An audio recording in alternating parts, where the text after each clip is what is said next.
เดี๋ยวเลื่อนนิดนึงเลื่อนนิดนึง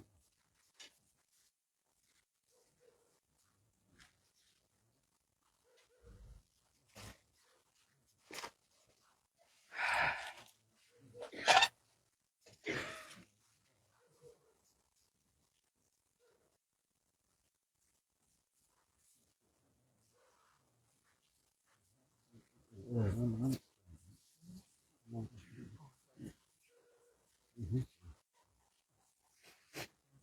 รับ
เจริญสุขสวัสดีนะ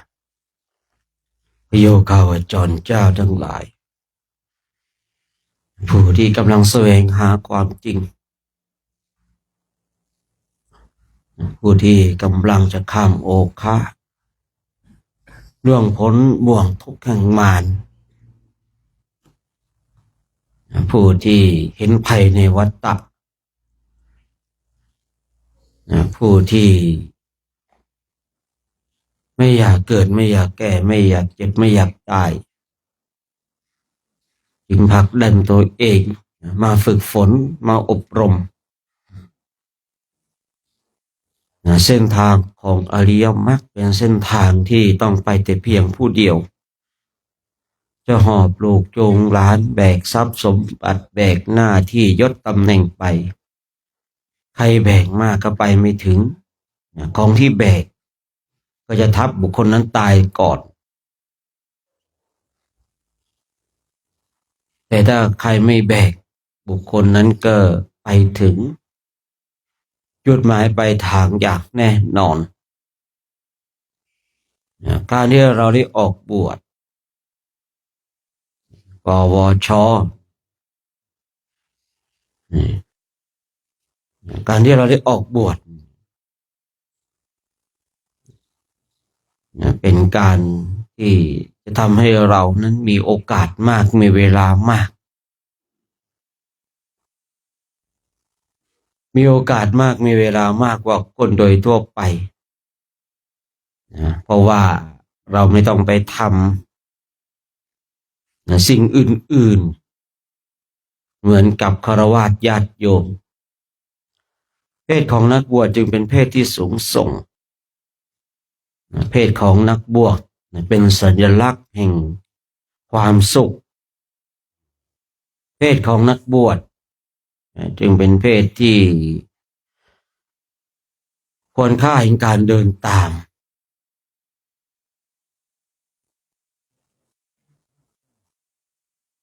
มีมากเหลือเกินบุคคลที่ได้เพศอันสูงส่งแล้วยอมทิ้งความสูงส่งของตนเองกลับไปเป็นคฤหัสถ์ตอนที่นักบวชที่เบื่อหน่ายในภาคกาไสยะรู้สึกว่าสิกขาบทมากเหลือเกินบอกลาสิกขาบทก็ว่าจงจำข้าพเจ้าไว้เถิดข้าพเจ้าเป็นคฤหัสถ์แล้วคำว่าคฤหัสถ์เนี่ยเขาความหมายเข้าใจง่ายคือเป็นผู้ที่ตกต่ำจากเพศนักบวชแต่ไม่ได้ตกต่ำจากคุณงามความดีนะไม่ได้ตกต่ำจากศีลสมาธิปัญญาแต่ตกต่ำในเพศที่สูงส่งคือนักบวชเนี่ยเป็นเพศที่สูงส่งคนทั้งหลายเห็นเรานุ่งผ้ากาสายะนะซึ่งเป็นธงชัยของพระอรหันต์นะเจ้าฟ้ามหากษัตริย์ก็ให้ความเคารพผู้เป็นพ่อเป็นแม่ของเราปกติแล้วลูกจะต้องกราบพ่อแม่ปกติแล้วลูกเห็นพ่อแม่มาพึงลุกเชิญให้นั่งแต่บุคคลใดได้เข้ามาบวชในบวรพุทธศาสนาเมื่อเป็นนักบวชแล้วผมบนศีรษะสละทิ้งไปคิ้วก็สละทิ้งไปทรัพย์สินเงินทองทั้งหลายก็สละไปมีแต่จีวรและบริขารผู้เป็นพ่อเป็นแม่ก็กราบไหว้พึงลุกลับพึงเชิญเพศที่ทรงส่งแม้แต่เจ้าฟ้ามหากษัตริย์ก็ยังให้ความเคารพพระมหากษัตริย์ตั้งแต่เริ่มต้นมาเลยนู่นเลยสมัยครั้งพุทธกาล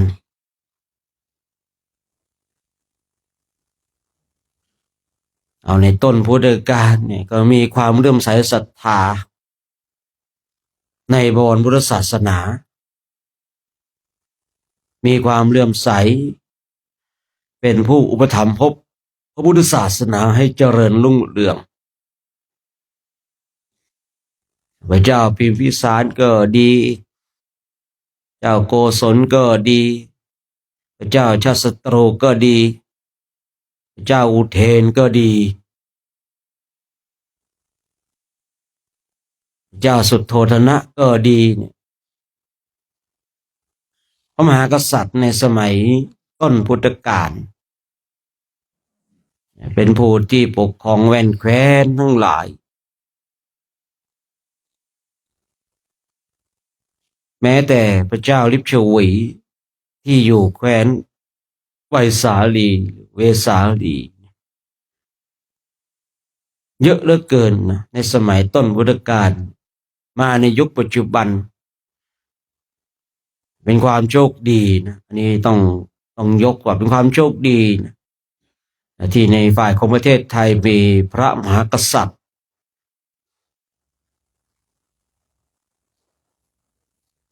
ที่ทรงนับถือพุทธศาสนาแต่ก็สนับสนุนทุกศาสนาคือพระมหากษัตริย์ไทยเนี่ย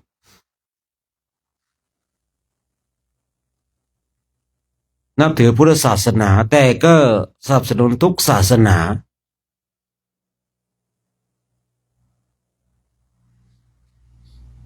ชอบใจในพระเจ้าตากสินมหาราชเจ้าตากสินเนี่ยเปล่งวาจาเลยแต่ผมจำไม่ได้สมัยก่อนผมก็เป็นเจ้าบทเจ้ากรเหมือนกันนะ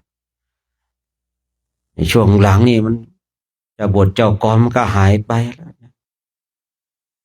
ที่เริ่มต้นว่าอันตัวกูชื่อว่าพญาตาก แล้วก็ต่อไปอีกนะอืมยังมีต่อไปอีกเจ้าฟ้ามหากษัตริย์เนี่ยให้ความอนุเคราะห์พุทธศาสนาแม้แต่พระสงฆ์องค์เจ้าแม้แต่พระบาทสมเด็จพระเจ้าอยู่หัวในรัชกาลที่9และ10พระมหากษัตริย์องค์ปัจจุบันก็ทรงปฏิบัติธรรมทศพิธราชธรรมมีเต็มเปี่ยมยิ่งบาทสมเด็จพระเจ้าอยู่หัวรัชกาลที่9เนี่ยปฏิบัติธรรมอย่างจริงจังมีครูบาอาจารย์บางรูปว่าพระองค์เป็นพระโพธิสัตว์บำเพ็ญเพียรดังเช่นชนกมหาชนกคือวิริยะบารมีพอมหาชนกนั้นบำเพ็ญวิริยะบารมีในหลวงรัชกาลที่9ก็เลยเรียบเรียงขีดเขียนในเรื่องของพระมหาชนกทำให้คนทั้งหลายรู้จักพระพุทธเจ้าในคราวเสวยพระชาติเป็นพระโพธิสัตว์ย้อนกลับมาว่าเพศของนักบวชที่เป็นเพศที่สูงส่งแต่ก็มีบุคคลที่เบื่อหน่ายในภาคกาไสยะเบื่อหน่ายในสิกขาบททั้งหลายบอกลาสิกขาบทกลายเป็นผู้ที่ตกต่ำจากเพศอันสูงส่งแต่ไม่ได้ตกต่ำจากคุณงามความดีคือเราก็จะเห็นว่าบางคนเนี่ยเบื่อหน่ายในภาคกาไสยะเบื่อหน่ายในสิกขาบทบอกลาไปแล้วแต่ก็ยังเป็นบุคคลที่เข้าวัดเมื่อตนเองรักษาศีล227ไม่ได้ก็เปลี่ยนเป็นรักษาศีล5รักษาศีล5ไม่ได้ก็รักษาศีล4ครบ4ข้อไม่ได้ก็3ข้อ3ข้อไม่ได้ก็1ข้อ2ข้อ1ข้อไม่ได้ก็ไม่รักษาแต่ก็ยังให้ทานอยู่ก็มีนะครับผมเห็นมากเหลือเกินเลยบางคนเนี่ยคือบางคนเนี่ยไม่ได้รักษาศีลเลยนะแต่ยังมีการให้ทานอยู่อันนี้ก็ไม่ว่ากันเพราะเป็นเรื่องปกติของคฤหัสถ์พระเจ้าพระองค์ทรงตรัสว่าคฤหัสถ์เป็นเพศที่คับแคบต่อการปฏิบัติถูกต้องแล้วชอบแล้วคำกล่าวนี้เพราะอะไรจะมานั่ง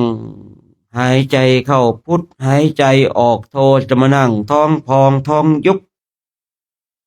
ยากเหลือเกินนะแต่ก็ไม่ใช่ว่าทำไม่ได้ก็ทำได้แต่ว่ามันยากเหลือเกินอย่างสมมติว่าแต่งงานกันใหม่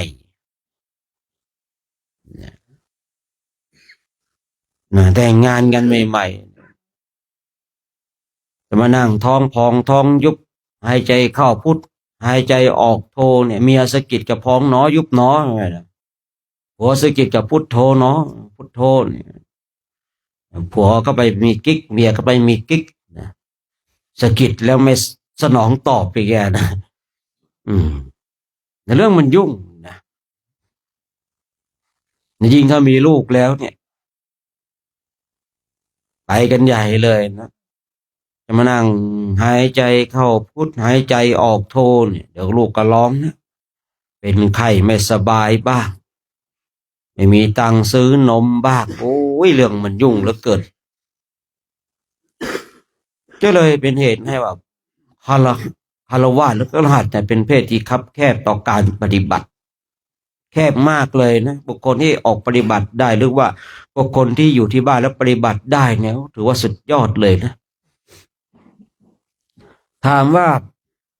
ผู้ที่เป็นคฤหัสถ์ปฏิบัติธรรมกรรมฐานได้ไหม ผมเคยเจอโยมอยู่ท่านหนึ่งนะฝึกปฏิบัตินะฝึกปฏิบัติจนได้ฌานสี่นะแกจะนั่งสมาธิตั้งแต่6 โมงเย็น6 โมงเช้านะบางทีก็ออก6 โมงเช้าบางทีก็ออกตี 5บางคราวก็ออกตี 4รู้หมดแล้วครับว่าใครจะไปหาคนนะคนที่มันมันได้แน่เนาะก็เหมือนคนปกติทั่วไปนี่แหละครับแต่ไม่บอก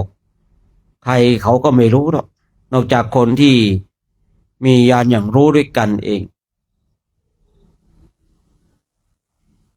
วันหนึ่งแกก็เข้ามาหาผมแล้วแกติดสุขในบุคคลเนี้ยตั้งแต่ผมได้เจอได้บวชมาแล้วเจอนี่มีคนนี้ที่ว่าใช้คำว่าติดสุขได้อย่างเต็มปากนอกนั้นก็ภาวนานั่งสมาธิกลัวจะติดสุขกลัวไม่มีสมาธิจะติดเลยสิแต่ไม่โยมท่านเนี้ยที่ผมกล้าพูดเลยว่าแกติดสุขอย่างแท้จริงนะก็นี่มาเจอนะมาเจอผมก็คุยโยมต้องหัดพิจารณาบ้างผมไม่เอาครับผมไม่เอาผมมีความสุขเช่นนี้ผมพอใจเพียงเท่านี้คือเรารู้เลยว่านี่คือไม่ใช่อริยสัยที่เราจะต้องสอนกันสองข้อหนึ่งรู้เลยว่าอริยสัยเนี่ยไม่ใช่จะเป็นครูอาจารย์ที่จะต้องมาสอนมาบอกกันเพราะคำกล่าวเช่นนี้เป็นคำกล่าวที่แบบเอ่อพูดง่ายๆว่าฉันมีความสุขของฉันแล้วคุณไม่ต้องมายุ่งกับฉันเลยประมาณนั้นแหละนะแต่ถ้าว่าเจอครูอาจารย์ที่มีอริยสัยต้องกันเคยสอนกันมานะแกก็คงจะเชื่อนะแกก็คงจะรักสุขนั้นแต่ผลสุดท้ายแกก็ตายโดยที่ว่าน่าจะทรงฌานสี่แกได้ฌานสี่จริงๆนี่คนเนี้ยฝึกฝนอบรมแล้วแกไม่ได้เปิดตัวว่าเป็นผู้นู่นนี่นั่นนะแกก็รู้จิตรู้ใจจริงๆเนี่ยแกรู้จิตรู้ใจจริงๆเก่งก็เข้าสมาธินี่เก่งมากๆเลยนะคุยเรื่องสภาวะคุยเรื่องการเข้าออกของฌานก็เก่งมากเลยเข้าได้เร็วชำนาญด้วยก็ลองคิดดูนะนั่งสมาธิ6 โมงเนี่ย6 โมงเย็นเนี่ยออกโน่นนะตี 3ตี 4ตี 5นั่นแล้วแต่ที่ผมเคยคุยข้างก่อนด้วยว่าบางทีเขาอยากจะออกตอนไหนเข้านานกระดัดไหนก็ได้อธิษฐานจิตจะออกกี่โมงมันก็เป๊ะเวลานั้นนะนี่เหมือนกันนะแต่พวกที่ชอบอ้างตนก็มีมากเหมือนกันนะคนอ้างตนนี่คือโดยส่วนมากก็จะคือเป็นแก๊งนะกระบวนการสมัยก่อนเอาสมัยก่อนก่อนสมัยก่อนนะ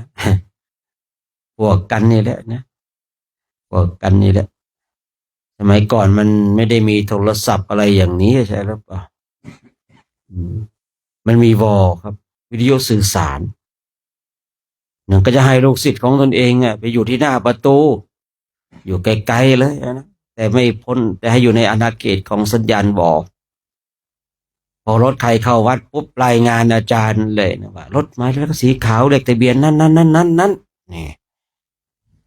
พออาจารย์นะอาจารย์นั่งรอเลยนะอาจารย์นั่งรอเลยนั่งรอพอโยมเข้ามาถึงปุ๊บ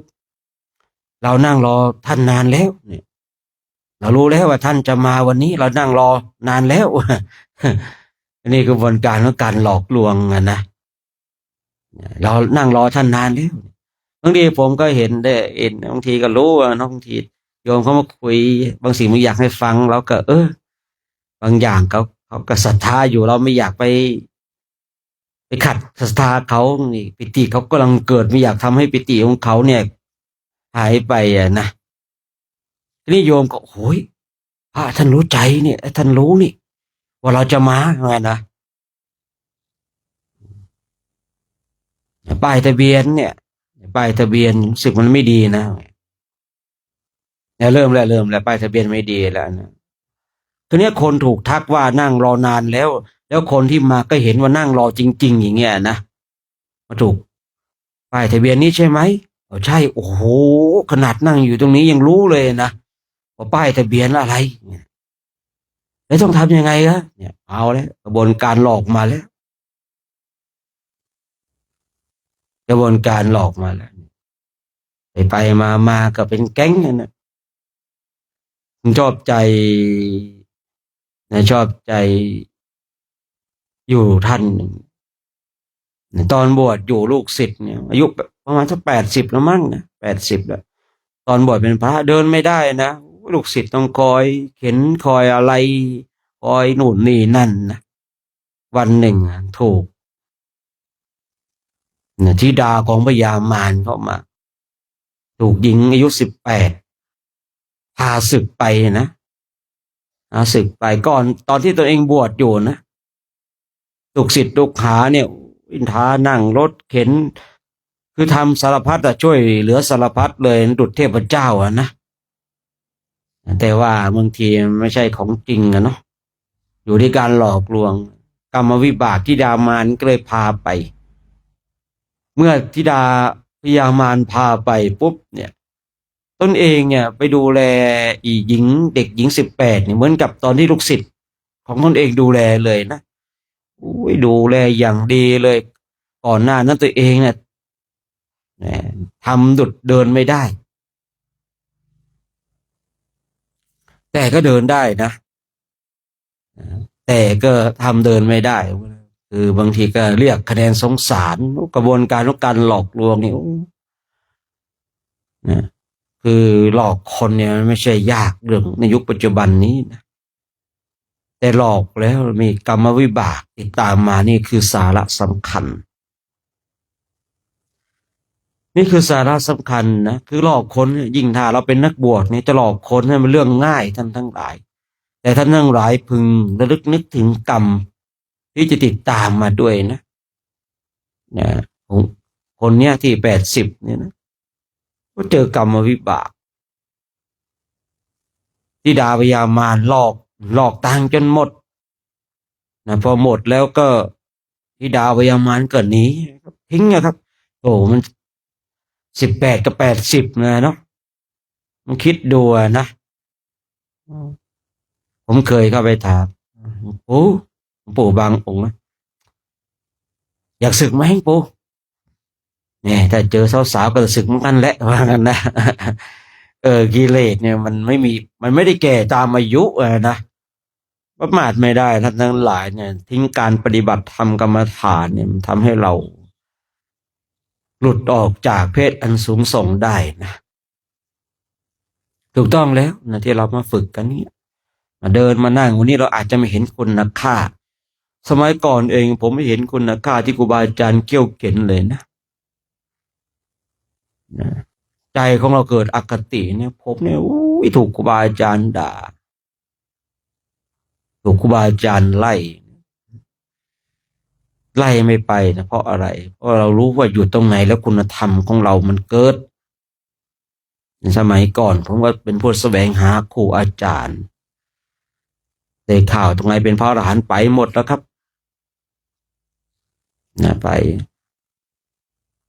แล้วผมไม่ได้หาเอาครูบาอาจารย์มาหากินฉันนะผมเนี่ยเป็นลูกศิษย์องค์นั้นองค์นี้นะผมไม่เอาครูบาอาจารย์มาโปรโมตตัวเองคือบางคนเนี่ยถ่ายรูปกับครูบาอาจารย์รูปนั้นรูปนี้เนี่ยไปกราบไปไหว้ท่านมันมี power แต่ผมไม่เอานะฉะนั้นเราท่านทั้งหลายเนี่ยได้เพศที่สูงส่งแล้วเราก็มาทำเพศของเราให้มันสง่างามในท่ามกลางสงฆ์และสง่างามกับเพื่อนประพฤติพรหมจรรย์เราจะไม่เป็นผู้ที่เก้อเขินเราบวชมาแล้วนี่ผู้เก้อเขินเข้าในท่ามกลางสงฆ์แล้วเป็นผู้ที่เก้อเขินเราต้องอาบหาญฉะนั้นก็ฝากไว้ในช่วงเช้าของวันนี้นะเป็นเช้าของวันที่3 เดือนธันวาคมแล้ว พุทธศักราช2568แล้วอีกไม่กี่วันก็จะสิ้นปีอีกไม่กี่วันก็จะถึงวัดดอยเทพนิมิตรละอีกไม่นานเกินรอเราก็จะได้ไปเดินเป็นพุทธบูชาแด่องค์สมเด็จพระสัมมาสัมพุทธเจ้าที่ประเทศอินเดียและเนปาลแป๊บเดียวครับเวลาเดี๋ยวนี้นะ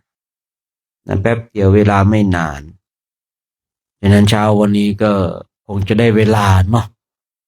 คงจะได้เวลาแล้วนะครบกันหรือเปล่ากลุ่มหนึ่งครบไม่กลุ่มหนึ่งผู้กองอะไรวะไม่ได้เรียก2-3 วันเดือนไปแล้วนี่ทองศิลป์ทองศิลป์ที่ผมเรียกผมถามไม่ใช่หรอกผมอยากจะจำชื่อได้นะแต่ผมบางทีผมช่วงเดินภาคเหนือเนี่ยผมไม่ค่อยอยากจำเท่าไหร่นะองค์ที่เราจำชื่อแล้วมันชอบหลุดอ้าวองค์นี้ไปอ้าวหลุดไปซะแล้วเราศาสตร์จากตั้งใจจำชื่อนะมันเป็นอาถรรพ์อย่างหนึ่งเหมือนกันนะจำชื่อใครแล้วใครมันชอบหลุดผมก็เลยไม่ค่อยอยากจำนะมันมีเหตุไม่ได้ไปมากเหลือเกินนะครบอยู่เนาะฮะอีกรูปนึงไปไหนไปดูนะไปดูท่านหน่อยนะไปดูท่านหน่อยไปถามก่อนไปไม่สบายยังไงนอนแข็งนอนตายแล้วก็จะได้ช่วยเหลือได้เนี่ยจะได้เปลี่ยนจากการสวดมนต์ไปจัดงานศพแทนอย่าวางแต่สมบัติเลยหัวเราะเยาะนะกลุ่ม2ครบเนาะกลุ่ม2เนาะกลุ่ม3กลุ่ม4ครบเนาะเดี๋ยวรอกลุ่ม1มารายงานแป๊บนึงเพราะว่าเกิดไม่ท่านคืออย่างนี้ที่ผมถามเนี่ยคือบางรูปเนี่ยท่านมีความเกรงใจในเพื่อนพุทธพรหมจรรย์สูงนะครับคือเวลาท่านเจ็บท่านป่วยท่านไม่กล้าที่จะบอกคนอื่นท่านเกรงใจมีนะครับเนี่ยพระที่ท่านเป็นเช่นนี้ที่ตั้งความเกรงใจกับหมู่คณะทีนี้เราท่านทั้งหลายเนาะไหนคุยเรื่องนี้นะคือเราระฆังเราดังตี 3:30เนี่ยฉะนั้นบุคคลใดตื่นก่อนเราก็ต้องทำให้เงียบให้มากที่สุดนะแต่ถ้าเสียงระฆังดังแล้วคนนี้ก็เราก็ทำตัวปกตินะแต่ถ้าว่าเราตื่นก่อนเนี่ยเราก็ต้องเงียบให้มากที่สุดเมื่อเช้าผมจะต้องตื่นนะตี 2:30นะอาจารย์มานิดเนาะให้เสียบกระติกน้ำร้อนมาเสียบน้ำร้อนเลยด้วยเสียงดังลั่นสะดุ้งเลยครับผมนะไม่รู้บอกใครไม่รู้นะวันนี้ตื่นแล้วก็เอาแล้วนอนก็เกือบเที่ยงคืนนะเนาะไปมาเนี่ยได้สัก2 ชั่วโมงกว่าเองในวันเนี้ยนะ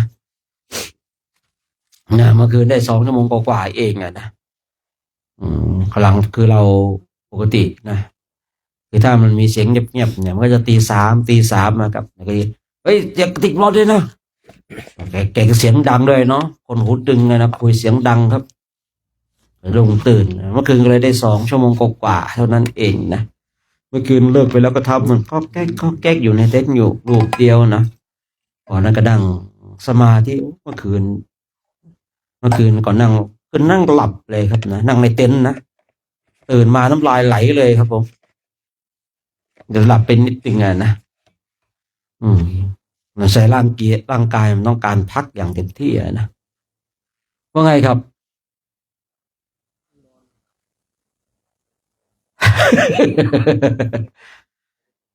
ไม่ได้เป็นไรแล้วท่านรู้หรือยังรู้แล้วเดี๋ยวตอนเย็นนี่ก็ไปให้ท่านไป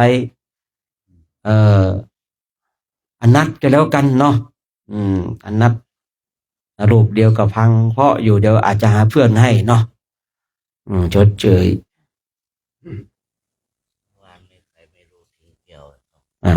ของผมเองเย็นนี้ทองแดงไปเพื่อนเขาก็แล้วกันนะอุปถากก็ไม่เว้นนะอุปถากเนี่ยไปทิ้งไว้ตรงไหนก็ไม่รู้นะอันนี้มาถึงตรงผมแล้วตรงนั่นแล้วนะไม่ใช่เดี๋ยวเกิดความลำเอียงนะมาถึงตรงนี้แล้วถ้าไปแอบกันให้ตรงที่อื่นผมก็ไม่ว่านะยังไง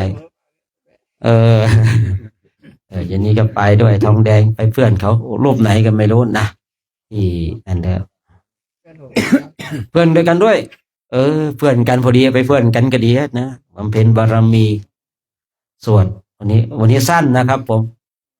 วันนี้อนัตเนี่ยสั้นอาทิตย์ก็สั้นนะแต่ยาวก็คือมหาสมัย คือเราจะวนรอบอย่างเงี้ยเนาะมหาสมัยธรรมจักรอนัตแล้วก็อาทิตย์พออาทิตย์ปกกระวนกลับมาที่มหาสมัย มันก็แปลกนะเวลาอาทิตย์กับอนัตเนี่ยเหตุการณ์มันจะปกติทุกอย่างผมสังเกตดูนะแต่เมื่อวนกลับมหาสมัยเมื่อไหร่นะเหตุการณ์มันจะผิดปกติ ไม่รู้เรื่องอะไรก็ไม่รู้นะผมสังเกตดูนะครับนะเอาไปเลยนะเก็บให้ดีนะเดี๋ยวเขาจับมาส่งให้อีกนะเมื่อวานกับตุ๊กแปะเนี่ยตุ๊กแปะอะไรรับบาตรช้านะรับบาตรนะช้านะบางวันก็มากดดันเรามามองอย่างนั้นอ่ะมองคอยจ้องมองอิ่มดีกว่าเว้ย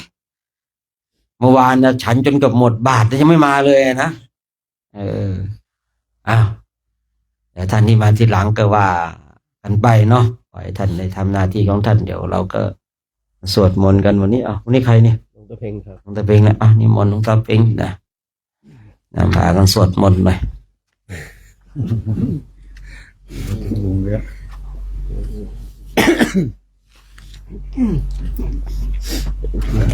โอ้โหหมอกเต็มเลยเนี่ยญาติโยมอยู่ทางบ้านไงหมอกเต็มเลยวันนี้นะนี่มนต์หลวงตาเพ่งนะ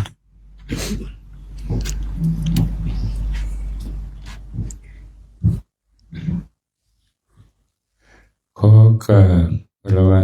อาจารย์ทุกท่านนะครับที่ได้มาเป็นผู้นำพาสวดโยโสภะคะวะอะระหังสัมมาสัมพุทโธสวากขาโตเยนะภะคะวะตาธัมโมสุปฏิปันโนยัสสะภะคะวะโตสาวกสังโฆธัมมังยังภะคะวันตังสัทธัมมังสัสสังฆังอิเมหิสกาลิหิยะถาระหังอารุปิเตหิอภิปูชยามะสาธุโนพันเตภะคะวะสุจิระปะรินิพพุตโตปิปัจฉิมาชนะตานุกัมปมานาสาอิเมสกาลิทุขตาปนาการะภูเตปฏิคันหาตุอัมหากังติคารตังหิตายะสุขา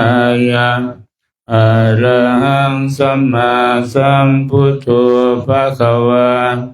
พุทธังภะคะวันตังอภิวาเทมิกะสวากขาโตภะคะวะตาธัมโมธัมมังนัมมัสสามิสุปฏิปันโนภะคะวะโตสาวกสังโฆสังฆังนามามิ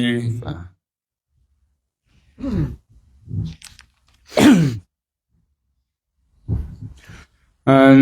ธรรมยังพุทธัสสะภะคะวะโตบุพพาคานามะการังกะโรมะเสนะโมตัสสะภะคะวะโต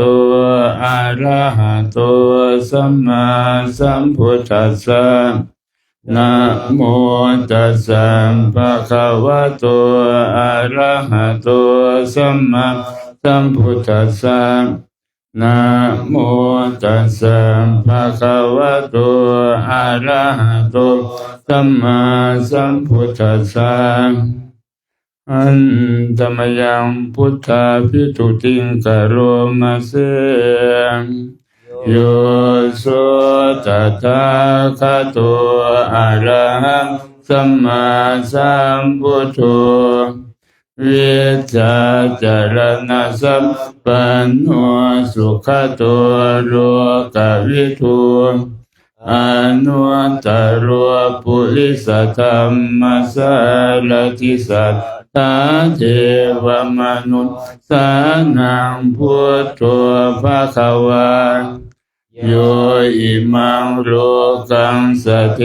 วกังสมารกังสพัมมกังสัสสมณพามณิงปะชังสเทวมนุษย์สังสยังอภิญญาสัจจิกันตวะปะเวเทสิโยธัมมังเทเสสิอาทิกัลยานังมัจเจกัลยานังปริโยสานกัลยานังสัทธังสัพยัญชนะเทวราปริปุณังปริสุทธังธัมมจริยังปกาเสสิธัมมังภวันตังอภิปุชยามิธัมมังภวันตังศิรสานามามิ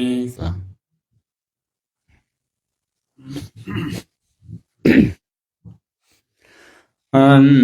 ธรรมยังธรรมาภิตุติงกโรมาเสโยโสสวากขาโตภะคะวะตาธัมโมสันติติโกอาคาลิโกเอหิปัสสิโกโอปะนะหิโกปัจจตังเวทิตาโพวิญโยหิธัมมังธัมมังอภิปูชยามิธัมมังธัมมังศิรสานามามิ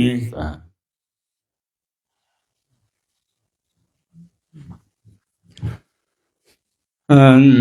ธรรมยังสังฆาภิตุติงกโรมาเสโยโสสุปฏิปันโนภะคะวะโตสาวกสังโฆอุชุปฏิปันโนภะคะวะโตสาวกสังโฆยายาปฏิปันโนภะคะวะโต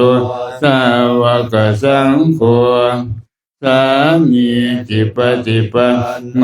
ภะคะวะโตสาวกสังโฆยะทิทังจัตตาริปุริสยุคานิอัตถปุริสปุคคาราเอสะภะคะวะโตสาวกสังโฆอาหุนายโยปาหุนายโยทักขินายโยอัญชลิกรณิโยอนุตตรังปุญญาเชตังโลกัสสะธัมมังสังฆังอภิปูชยามิธัมมังสังฆังศิรสานามามิ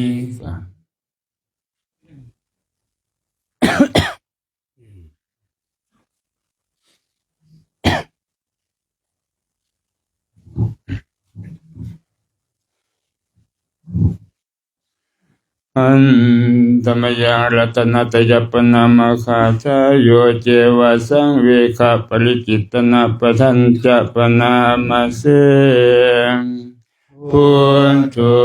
สุสุโธกรุณามหันนะโวโยจันตสุทัพปรยานโรจโนโร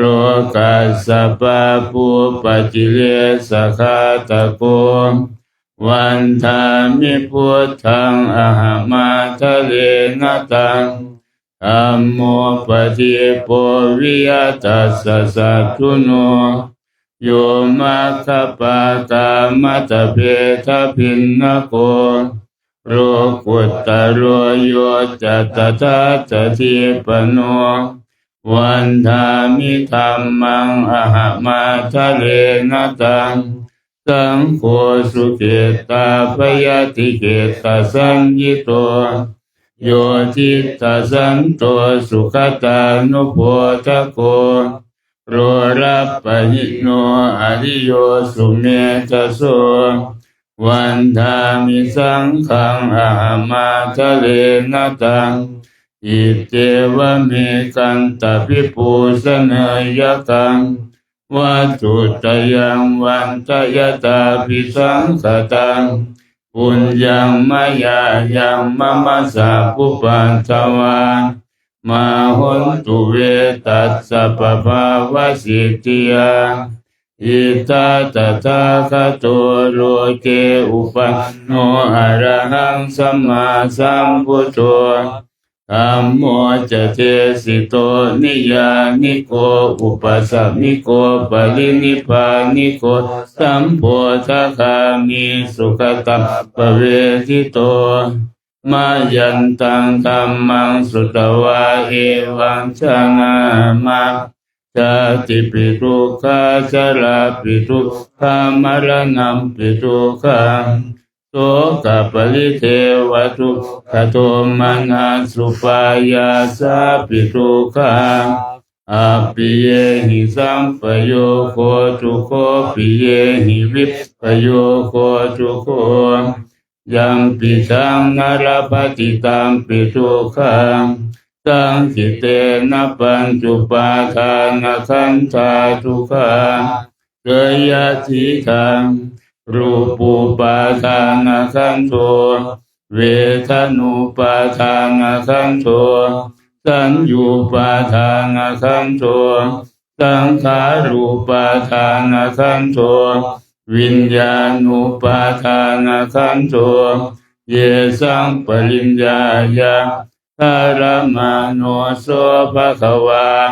เอวังกะอุรังสาวะเจวินิติ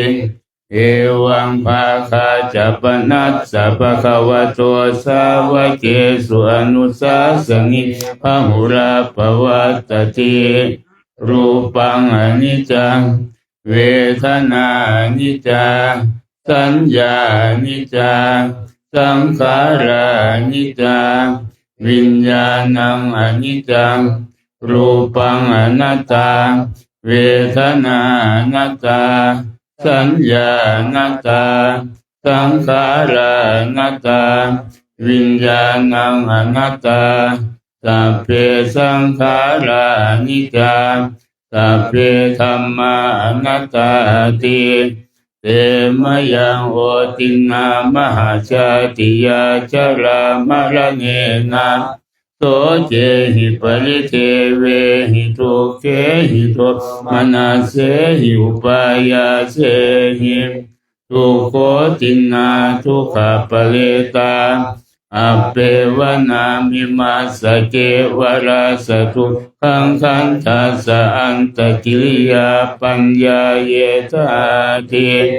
จิระปรินิพพุตังปิตังภคะวันตังอุทิสสะอรหันตังสัมมาสัมพุทธังสัทธาคารัสสมาอนาคาลิยังปัปปชิตา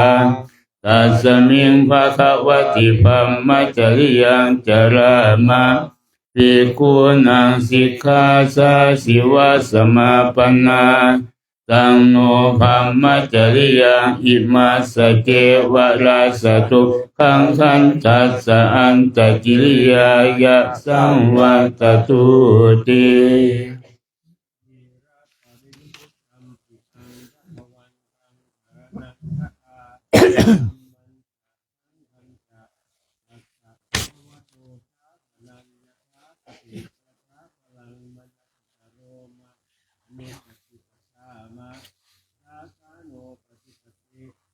มัสสะเทวาลาสัตถุสัพพันธัสสะมันตะกิริยายะสังวัตโต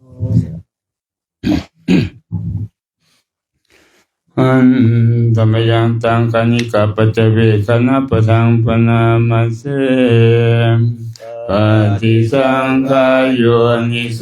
จิวรังปฏิเสวามิยาวะเทวสิตัสสะปฏิฆาตายะอุณหาสะปฏิฆาตายะตังสมาคัสสะวะตาตปะสิลิงสัพพะสัมปัสสานังปฏิฆาตายะยาวะเทวะหิริโกปินะปฏิชาตนาจา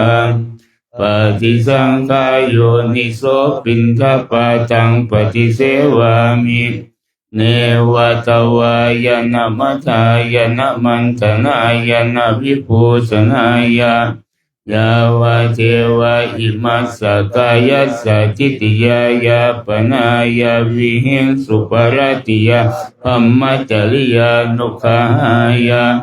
อิติปุรานันจะเวทนาปฏิหังคามินวันจะเวทนานาอุปาเทสามิยาตราจะเมภวิสติอนวัจจตาจะภาสุวิหารโลจาเตปฏิสังขารโยนิโสเสนาสนังปฏิเสวามิยาวะเทวสิตัสสะปฏิฆาตายะอุณหาสะปฏิฆาตายะตังสมาคัสสะวะตาตปะสิลิงสัพพะสัมปัสสานังปฏิฆาตายะยาวะเทวะอุตุปริสยวิโนทนะปฏิสันลานารามาตาปฏิสังขารโยนิโสทิรานะปัจจยเภสัจจะปริคารังปฏิเสวามิยาวะเทวะอุปันนานังเวยาปาทิกานังเวทนานังปฏิฆาตายะอัปปยาปัจจปรมัตตายาติ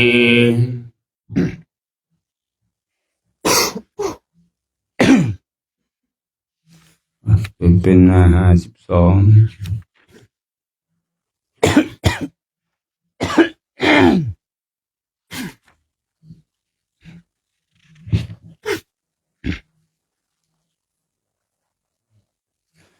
นะโมตัสสะภะคะวะโตอะระหะโตสัมมาสัมพุทธัสสะนะโมตัสสะภะคะวะโตอะระหะโตสัมมาสัมพุทธัสสะนะโมตัส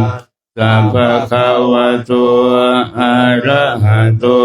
สัมมาสัมพุทธัสสะพุทธังสรณังคัจฉามิธัมมังสรณังคัจฉามิสังฆังสรณังคัจฉามิทุติยมปิพุทธังสรณังคัจฉามิทุติยมปิธัมมังสรณังคัจฉามิทุติยมปิสังฆังสรณังคัจฉามิตติยมปิพุทธังสรณังคัจฉามิตติยมปิธัมมังสรณังคัจฉามิตติยมปิสังฆังสรณังคัจฉามิโยจักขุมาโมหะปัสสะโตสามังวะพุทโธสุขโตวิมุตโตมาลาสปาสาวินิโมจยันโตปาเปสิเก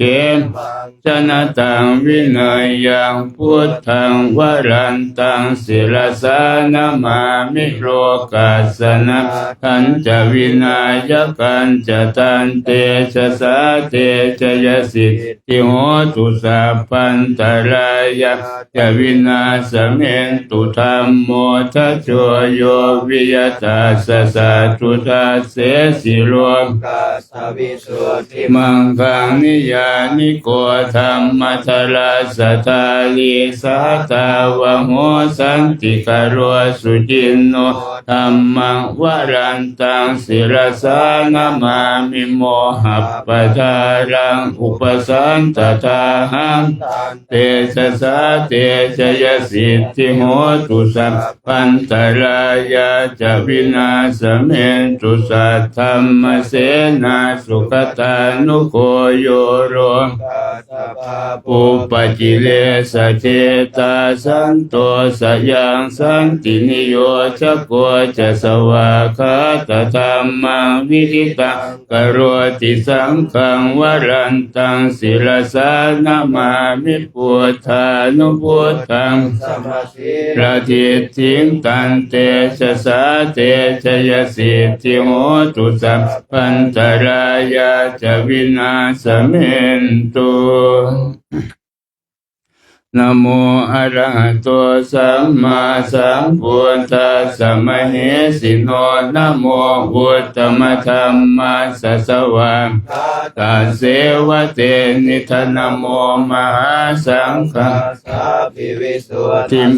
ละทิติโนนะโมโลมัตตยารัตตสรัตนัตตยาสัสสะทุกังนะโมโอมกาติตัสสะตัสสะวะตุมตยาสปินะโมกาลาปะภาเวนะวิคัตฉันตุอุปัฏฐวานะโมกาลานุภานะสุวัติโหตุสัพพทานะโมกาลาสติเจนะวิธิมิโหมิ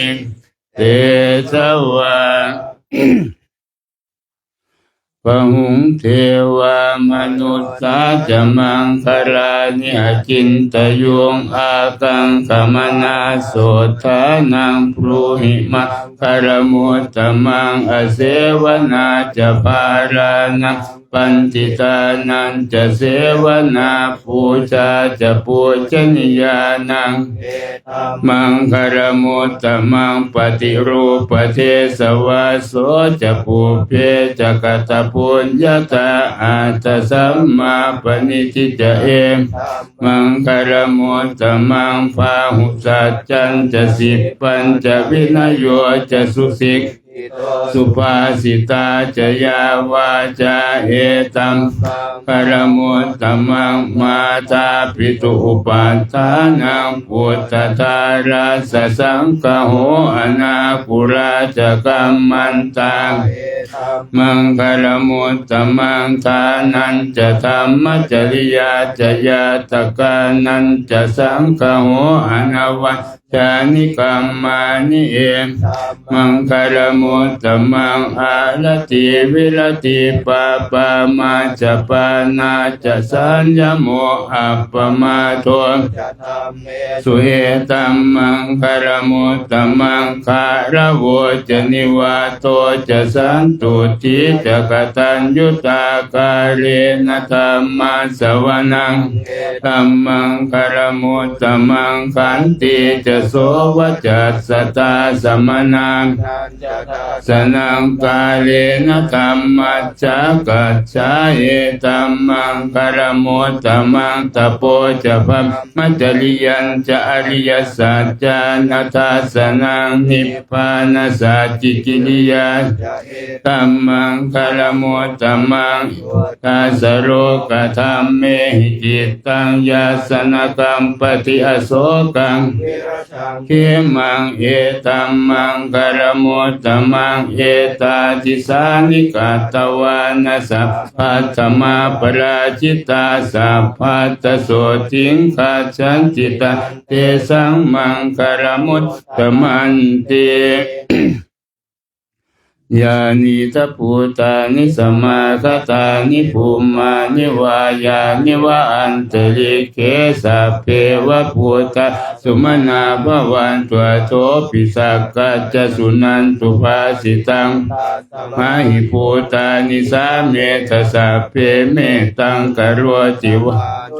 นัปชายาทิวาจรัตโตจหรันติเยปริงตัสสมาหิเนราคตาอัปปมาตังยังกินจิเวทังหิตวะหุรังวาสาเกสุวา นังปณิตังนโนสมังอาทิตถาคเตนะอิทัมปิพุทเทรัตนังเอเตนะสัจเจนะสุวัจจิโหตุขยังวิราคังอมตังปณิตังยถาสคาสักยมุนีสมาเตนะธรรมเมนะสมาธิจินติอิทัมปิธรรมเมรัตนังเอเตนะสัจเจนะสุวัจจิโหตุยังพุทธเสโตปริวันนะเยสุจิงสมาธิมานันตลิกันยมาหุสมาธินาโมนเวชติอิทัมปิธรรมเมรัตนังปณิตังเตนะสัจเจนะสุวัจจิโหตุเยปุคคละอัตตสตังปสัทธาจัตตาลิเอตานิยุคานิโหติเตทักขินายาสาวกาเอเตสุทินนานิมหปรานิอิทัมปิสังเขปณิตังเอเตนะสัจเจนะสุวัจจิโหตุเยสุปยุตตามนัสสาทาเพนะนิกามิโนโคตมัสสามิเตปฏิปัตตาอมตังวิคายหราธามุทานิพุติงพุชฌมานังรัตนังปณิตังเอเตนะสัจเจนะสุวัจจิโหตุยทินทชิโรปัตวิงสิโตสิยาจตุทิวาเตปิอสัมปกัมปิโยตถุปมังพุทธามิโยอริยสัจจานิอเวจปัสสติเกรัตนังปณิตังเอเตนะสัจเจนะสุวัจจิโหตุเยอริยสัจจานิวิภาวยันติคัมภีรปัญเยนะสุเตสิตานิกินจาปิเตปมาตานะเตภวังอาตมมาทิยันติอิทัมปิสังเขตังเอเตนะสัจเจนะสุวัจจิโหตุสหวัสสลัสปัทายตายาสุธรรมาชัย อิตาภวันติอายติติวิติติกิจันจัสอปตังวาปิยตาติกินติจตุปหานัสจะวิปพุตโตจะจาพิธานานิอาภัพโภกาตุงอิทัมปิสังเขมเจนะสุวัจจิโหตุจินจาปิโสกัมมังกโรติปาปะกังกายเยนวาจายอุตตัสสาวะอภัพโภโสตัสสะปฏิชตายะปตาติสัพพตาสวุตตาอิทัมปิสังเขตังเอเตนะสัจเจนะสุวัจจิโหตุวนาปะคุเพยถาพุติตัสเกชิมหานมานะเสปะตมิชิมเหตถุปมังธรรมวรังอเจสยินิพพานคามิงปรมังหิตายะอิทัมปิพุทเถปณิตังเอเตนะสัจเจนะสุวัจจิโหตุวโรวรัญญูวรโทวราหะโรตโรธรรมวรังอเทสยิอิทัมปิพุทเทรัตนังตังเอเตนะสัจเจนะสุวัจจิโหตุจีนังปุรานังนวังนาทิสัมภวังวิราชกิตายติเกภวาสมิงเตชาอวิรุณิฉันทานิพพันติทีรายถายัมปฏิโปอิทัมปิสังเกรัตนังตังเอเตนะสัจเจนะสุวัจจิโหตุญาณิทัพพุตานิสมาคตานิปุมมานิวายะตริเขตถาคตังเทวมนุสสปุจิตังพุทธังนามัสสามาสุวัจจิโหตุญาณิทัพพุตานิสมาคตานิปุมมานิวาอันตริเขตถาคตังเท วมนุสสปูชิตังธัมมังนามัสสามาสุวาติโหตุยานิทัพพุตานิสมาคตานิภูมิยานิวะอันตริเกตถาคตังเทวมนุสสปูชิตังสังฆังนามัสสามาสุวาติโหตุเปิดกับไปหน้า31เอวเมสุตังเอกังสมยังภควาสาวัตติยังวิหารติเจตวันเนอนาถปินติกาสอารามิตัตตระโคภควาอามันเตสิภิกขโวติปทันเตติเตภิกขุภควโตปัจจัสโสสุงภควาเอตัทโวจาเมตตายภิกขเวเจโตวิมุตติยาอาเสวิตายภาวิตายปหุริกตายญาณิกตายวันยานุติตายปริจิตายสุสมารัตตายเอกาทัสสานิสังสาปาจิกังคากตเมเอกาทัสสะสุขังสุปฏิสุขังปฏิปุจจตินปาปะกังปัสสติมนุษสานังปิโยโหติอมนุษสานังปิโยโหติเทวตาราคันตินาสอัคคิวาวิสังวาสัตวากรรมติตัวทังจิตตังสมาธิยติมุขวันโนวิปัสสิสติอสัมมุลละโหการังกโรติอุตริงวิจันโตภามมโรกุปโคโหติเมตตายภิกขเวเจโตวิมุตติยาเสวิตายภาวิตายปหุริกตายญาณิกตายวัตถุกตายอนุตติตายปริจิตายสุสมารัตตายอิเมเอกาทัสสานิสังสามติกังคติธรรมโวจะภควาอัตตมนาเตภิกขุภควโตภาสิตังอภินันทุนติเปิดเป็นหน้าแปดยาเทวตาสันติวิหารวาสินีทุเปคะเรโพธิคะเรตหิงตหิงตาธรรมทานินาภวันตุปูชิตาโสทิงกโรนเตทวิหารมันทะเล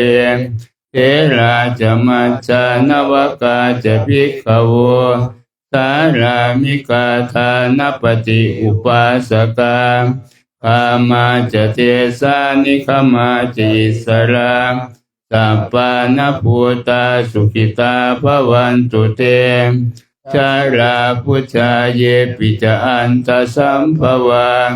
สังเสทชาตาอัตโวปปาติกานิยานิกังธรรมวรังปฏิจเตสัพเพปิทุขัสสะกโรนตุสังสยังสาตุจิรังสตังธัมโมธัมมัตตราจะปุคราสังโฆโหตุสมัคโควะอัตตายาจาหิตายาจาอัมเหราคันตุสัทธัมโมสัพเพปิธรรมจาริโนวัติงสัมปะปุเนยามะธัมเมอริยปเวทิเตปัสสันนาโหนตุสัพเพปิปานิโนพุทธศาสเนสัมมาทารังปเวสันตัวกาเลเทโวปวัสสตุวัติภาวายสัตตานังสมิทังเนตุเมทะนิงมาตาปิตาจัตตราชังนิจังราคันติพุทธกังเอวังธัมเมนะราชาโนปัจจังราคันตุสัพพทาสัพพพุทธานุภาเวนะสัพพธัมมานุภาเวนะสัพพสังฆานุภาเวนะพุทธรัตนังธัมมรัตนังสังฆรัตนังตินนังรัตนานังอนุภาเวนะจตุราสีสัทธัมมขันธานุภาเวนะ ตยานุภาเวนะจินนาสาวกานุภาเวนะสัพเพเตภาสัพเพเตพยาสัพเพเตอันตรายาสัพ เพเตทุน ปัทวา สัพเพเตทุนนิมิตาสัพเพเตอวมังคลาภินาสันตุอายุวัตโกธนวัตโกสิริวัตโกยสวัตโกภรวัตโกวันนวัตโกสุขวัน ทโก โหตุสัพพทา โสภโรกพยา เวลาโสกาสัตตุจุปัทถวาอนิกาอันตรายาปิวินาสันตุจเตชะสาชยสิทธิตนังราพัง สวัสดี ปะกยังสุขังพลังสิริอายุจวันโนจะโพคังวัติเจยสวะสตวาสาจะอายุจะชีวสิทธิภาวันตุเตสมาธิต้น พุทธา ลืมเลย อาราธนากัน พุทธาราธนานังธัมมาราธนานังสังฆาราธนานังอัปปมาโนพุทโธอัปปมาโนธัมโมอัปปมาโนสังโฆนะโมพุทธายะนะโมธัมมายะนะโมสังฆายะพุทโธเมนะโธธัมโมเมนะโธสังโฆเมนะโธพุทธบูชาธัมมบูชาสังฆบูชานิพพานปัจจโยโหตุ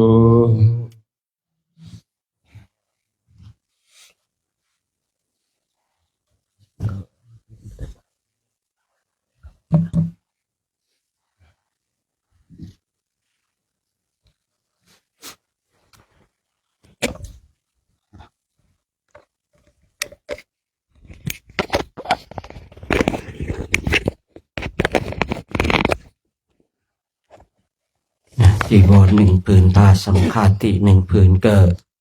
อากาศเท่านี้ก็เอาอยู่นะผมเองก็จีวรหนึ่งผืนผ้าสังฆาติหนึ่งผืนเอาห่มมาปกปิดร่างกายบรรเทาความหนาวได้ก็กำลังพอดีเลยนะกำลังพอดีนะแต่ถ้าหนาวกว่านี้ก็คงใส่เสื้อนะแต่ตอนนี้ก็กำลังพอดีอยู่นะใคร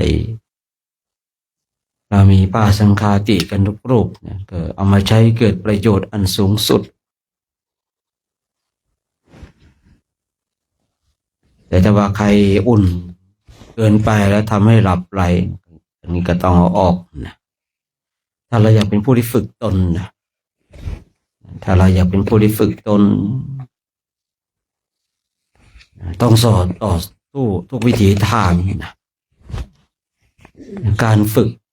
ทำให้เรานะได้รับสิ่งที่เราต้องการแต่เราไม่ฝึกแล้วเราก็ไม่ได้สิ่งที่เราต้องการยิ่งการฝึกที่อยู่ในขอบเขตของพระพุทธศาสนาแล้วถ้าเราฝึกฝนอบรมไปกลัวตายแล้วมันจะไม่ได้ของจริงเจอของดีเพราะสัตว์ทั้งหลายมีพื้นฐานในความกลัวตาย จะกลัวหรือไม่กลัวก็ต้องตายอยู่ดีนะนี่สัตว์เนี่ยมันผ่านการเวียนว่ายตายเกิด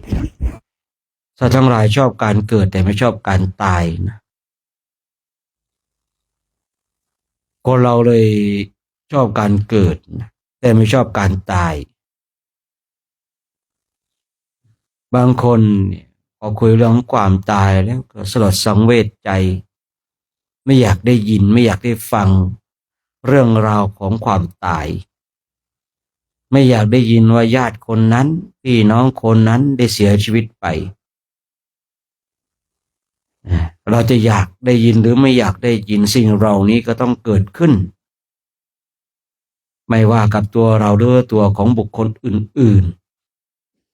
แต่สัตว์ทั้งหลายอยากจะได้ยินว่าบุคคลนั้นคลอดลูกหญิงคลอดลูกชายบุคคลนั้นอยากจะได้ยินคำว่าบุคคลนั้นได้ร้านผู้ชายได้ร้านผู้หญิงมันจะกลับกันเนาะที่จริงเนี่ยการเกิดเนี่ยมันน่าจะมาแสดงความเสียใจนะการตายน่าแสดงความดีใจทำไมพระพูดถึงกล่าวเช่นนี้มันเกิดแล้วมันมีแต่ทุกข์เกิดแล้วไม่ได้มีแต่สุขเลยทุกข์มากกว่าสุขแต่คนทั้งหลายทำไมมาดีใจกับความทุกข์ของคนทั้งหลายกับคนที่เกิดทั้งที่การตายเนี่ยไหนยุติแล้วไม่ต้องไปสร้างเวรสร้างกรรมผมเองนะบางทีเนี่ยเจอนักเลงคีย์บอร์ดพอเจอนักเลงคีย์บอร์ดเนี่ยเดี๋ยวกฎแห่งกรรมก็จัดการผมว่าบางอย่างสำหรับคนบางคนแล้วกฎแห่งกรรมมันช้าต้องใช้กฎหมายจัดการทำไมไม่มีหลักของเมตตาเพราะใช้หลักกฎหมายในการจัดการนั่นคือหลักเมตตาเช่นผมชอบใจอยู่เรื่องหนึ่งมีตำรวจอยู่ท่านหนึ่งคนนี้เด็กนะเด็กอายุ17-18เนี่ยมันไปลักของเขาคนนี้ไปลักของเขาตำรวจไปเจอตำรวจก็ตักเตือนบอกว่าต่อไปนะอย่าไปลักเขาแบบนี้อีกนะแล้วก็ปล่อยไปผ่านไปอีกวันหนึ่งเด็กคนนี้ถูกเขายิงตายเด็กคนนี้ถูกเขายิงตายตำรวจคนนี้ก็เลยนึกเสียใจว่าถ้าวันนั้นเราจับเขาเข้าคุกเข้าตารางเขาก็ไม่ไปทำความผิดอีกและเขาก็จะไม่ถูกคนอื่นเขายิงตายผมได้ข้อคิดตรงนี้ว่าคือบางคนเนี่ยรอให้กฎแห่งกรรมจัดการไม่ได้ก็ต้องใช้กฎหมายเพื่ออะไรเพื่อให้เขาเนี่ยยุติกรรมคือถ้าเขาไม่ได้ยุติกรรมโดยการที่ใช้กฎหมายหรือว่ากฎแห่งกรรมจัดการเนี่ยเดี๋ยวบุคคลเหล่านี้ก็จะละลานคนไปทั่วสร้างความเดือดร้อนให้คนทั้งหลายไปทั่วคนเนี้ยบางคนบางท่านใช้หลักกฎหมายจัดการเนี่ยไม่มีเมตตาแล้วเมตตาสูงสุดด้วยผมเองได้ข้อคิดจากที่ตำรวจท่านนี้เนี่ยเขาบอกว่าถ้าวันนั้นผมจับเด็กคนนี้เข้าคุกหรือว่าจับเด็กคนนี้ไปดำเนินตามกฎหมายเด็กคนนี้ก็จะไม่ตายแต่ผมพลาดไปซะแล้วโดยการที่ผมเนี่ยมีหลักของเมตตาเขาว่านะแต่เมตตาของผมกลับทำให้บุคคลนี้ตายเด็กคนนี้ตายถ้าผมเนี่ยมีเมตตาและมองให้ลึกคิดให้ดีว่าถ้าจับเขาในวันนั้นเขาก็ไม่ไปรักของบุคคลอื่นแล้วเขาก็จะไม่ถูกคนอื่นยิงตายเนี่ยท่านทั้งหลายนะบางทีเนี่ยการตัดกรรมวิบากบางทีเนี่ยเราต้องรู้สึกว่าเราเจ็บปวดเราไม่อยากจะทำแต่ด้วยความรักความห่วงหาอาทรเพื่อนมนุษย์ด้วยกันความห่วงหาอาทรเพื่อนมนุษย์ด้วยกันเช่นที่พระพุทธเจ้าทำไมจะไม่รู้ว่าพระเทวทัตเนี่ยเมื่อบวชเข้ามาแล้วจะทำร้ายพระองค์ทำไมพระองค์จะไม่รู้ว่าผลสุดท้ายพระเทวทัตจะสำนึกผิดได้แต่ถ้าพระองค์ไม่ให้บวชพระเทวทัตก็หมดโอกาสที่จะได้เป็นพระปัจเจกพุทธะถ้าพระองค์รู้ว่าไม่ให้บวชแล้วบวชไปก็จะทำโน่นทำนี่ทำร้ายสงฆ์ทำร้ายพุทธเจ้าแต่ถ้าพระเทวทัตไม่ได้บวชนะจะทำยิ่งหนักยิ่งกว่านี้อีกนะพระเทวทัตกับพระพุทธเจ้าเนี่ยเป็นไม้เบื่อไม้เมามากกันเป็นคู่อาฆาตจองเวรจองกรรมกันมาตั้งแต่สมัยเป็นพ่อค้าวานิชพระเทวทัตเนี่ยไม่ใช่ว่าเป็นคนไม่ดีนะแต่เมื่อใดก็ตามเกิดมาเจอพระพุทธเจ้าเมื่อไหร่เนี่ย เพราะเทวทัตก็จะเปลี่ยนในทันทีเลยนะคือพูดง่ายๆว่าถ้าเป็นหนังเป็นละครพุทธเจ้าก็เป็นพระเอกพระเทวทัตก็เป็นตัวร้ายไปแต่ถ้าพระเทวทัตไม่ได้เกิดร่วมกับพุทธเจ้านะพระเทวทัตเป็นคนดีมากเลยนะแต่ถ้ามาเจอกันเมื่อไรเนี่ยด้วยกรรมที่ตนเองเคยอธิษฐานไว้มันก็จะส่งผลว่าเรื่องของการจองเวรจองกรรมในเรื่องของการจองเวรจองกรรมเนี่ยแต่เพราะพระพุทธเจ้าเนี่ยมีหลักเมตตาเลยปล่อยให้พระเทวทัตบวชบวชแล้วพระเทวทัตก็ทำลายสงฆ์ให้แตกแยกทำร้ายพระพุทธเจ้ายุยงสงฆ์ทั้งหลายให้เห็นผิดจนผลสุดท้ายพระเทวทัตเองเนี่ยก็ถูกแผ่นดินสูบถูกพระโกกาลิกะทำร้ายผลสุดท้ายตอนที่แผ่นดินสูบกำลังจะสุดแล้วเหลือแต่คางเลยสำนึกผิดโดยเขาว่าใช้กระดูกคางเนี่ยบูชาพระพุทธเจ้าพระเจ้าก็เลยว่าพระเทวทัตเนี่ยหมดจากกรรมวิบากในนรกแล้วก็จะกลับมาเกิดมาเป็นพระปัจเจกพุทธะเลยนี่เพราะความสงเคราะห์บางคนบางท่านโทษพระพุทธเจ้าว่าพระพุทธเจ้าเนี่ยให้พระเทวทัตได้บวชแล้วเป็นเหตุให้พระเทวทัตตกนรกถึงพระเทวทัตไม่ได้บวชจะตกนรกลึกแล้วไม่ได้เป็นพระปัจเจกพุทธะนี่คือความเมตตาของพระพุทธเจ้าผมเองเนี่ยบางทีเนี่ยเห็นคนทั้งหลายเนี่ยบางทีเป็นนักเลงคีย์บอร์ดเนี่ยคือเราไม่อยากให้คนอื่นไปลักลานคนอื่นไปซ่ากับคนอื่นนะเลยใช้กฎหมายถึงแม้จะใช้อวตารนะชื่ออวตารแต่ว่าเทคโนโลยีในสมัยนี้เนี่ยโทรศัพท์ของเราเนี่ยท่านทั้งหลายนะสามารถรู้ได้ว่าเราอยู่มุมไหนของโลกนะเพียงแต่เราอยู่สนามบินมันก็รู้แล้วว่าเราจะออกต่างประเทศเพียงแต่เราจะไปภาคใต้มันก็เตือนมาแล้วว่าตอนนี้คุณกำลังเข้าเขตจังหวัดนั้นจังหวัดนี้เป็นเขตที่อันตรายนะผมเคยไปมันเคยแจ้งผมแบบนี้ตอนนี้คุณเข้าเขตอันตรายแล้วมันเตือนขึ้นมาเนี่ยฉะนั้นเนี่ยท่านทั้งหลายจะใช้ชื่ออะไรก็ตามนะครับมันไม่ได้ตามที่ชื่อครับมันตามที่ว่าคุณเนี่ยอยู่ตรงไหนคุณโพสต์ตรงไหนคุณจะใช้วิธีการสลับซับซ้อนขนาดไหนก็ตามเขาก็รู้ว่าอยู่ในประเทศหรือนอกประเทศฉะนั้นย้อนกลับมาในเรื่องของเราคนทั้งหลายเนี่ยยินดีในการเกิดแต่เสียใจในการตายแต่ความเป็นจริงเนี่ยการเกิดต่างหากน่าไปแสดงความเสียใจเพราะการเกิดมันมีอะไรดีมีแต่ทุกข์ทั้งนั้นมีแต่การพลัดพรากทั้งนั้นมีแต่การเศร้าโศกเสียใจสัตว์ที่ต้องเสียน้ำตาให้กับการร้องไห้พลัดพรากจากของรักของชอบใจมากเหลือเกินแต่เราก็ยังไปแสดงความดีใจจริงๆเนี่ยมันต้องมาแสดงความเสียใจกับเด็กที่เกิดนะแต่เราไปแสดงความดีใจกับคนที่เกิดมาทุกข์เนาะจริงๆคนตายเนี่ยถือว่ายุติแล้วหมดการสร้างกรรมวิบากแต่บางคนเนี่ยเป็นคนแบบทำไม่ดีละลานคนอื่น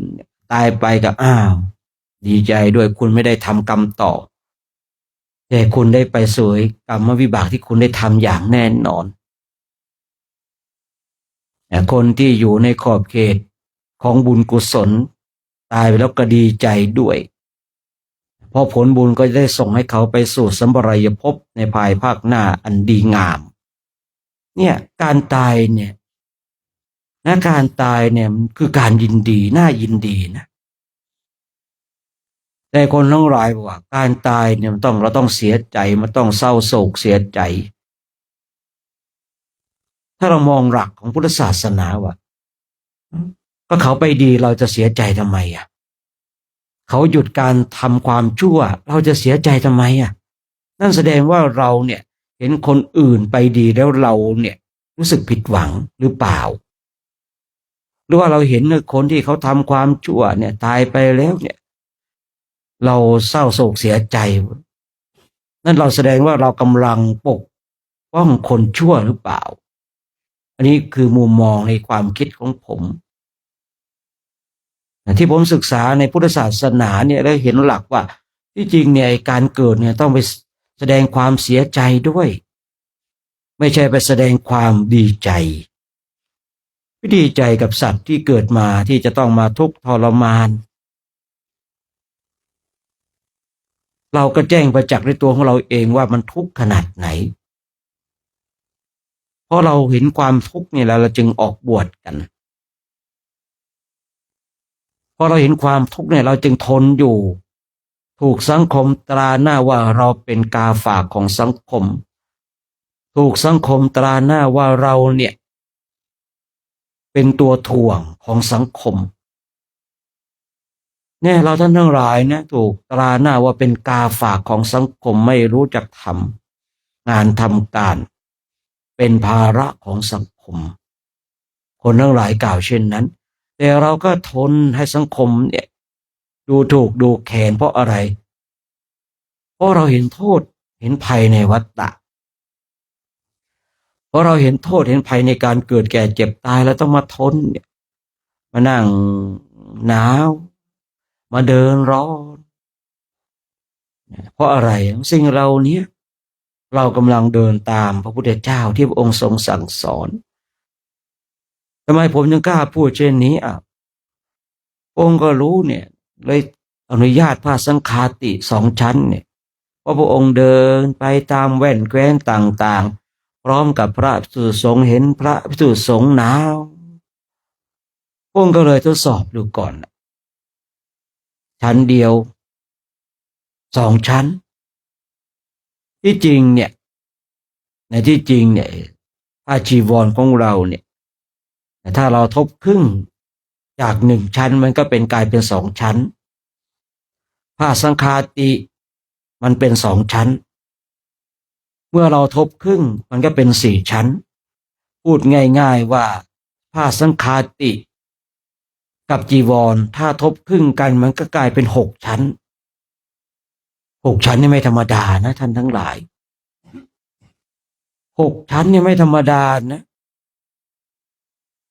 มันอุ่นพอดีมันอุ่นผมอยู่ที่กุฏิผมก็ห่มจีวรเอาจีวรมาห่มในยามค่ำคืนฉะนั้นเราท่านทั้งหลาย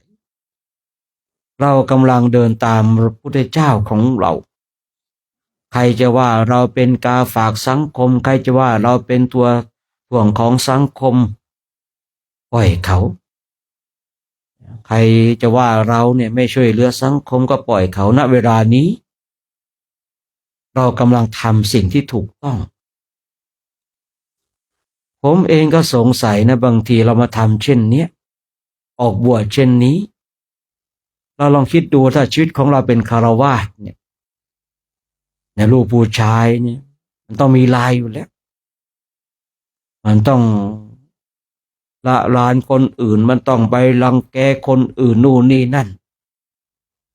ถูกต้องแล้วที่เราเข้ามาบวชกันถูกต้องแล้วที่เรามาฝึกมาฝืนเช่นนี้ถูกต้องแล้วที่เรามาทนร้อนทนหนาวทนกับกระแสสังคมทั้งหลาย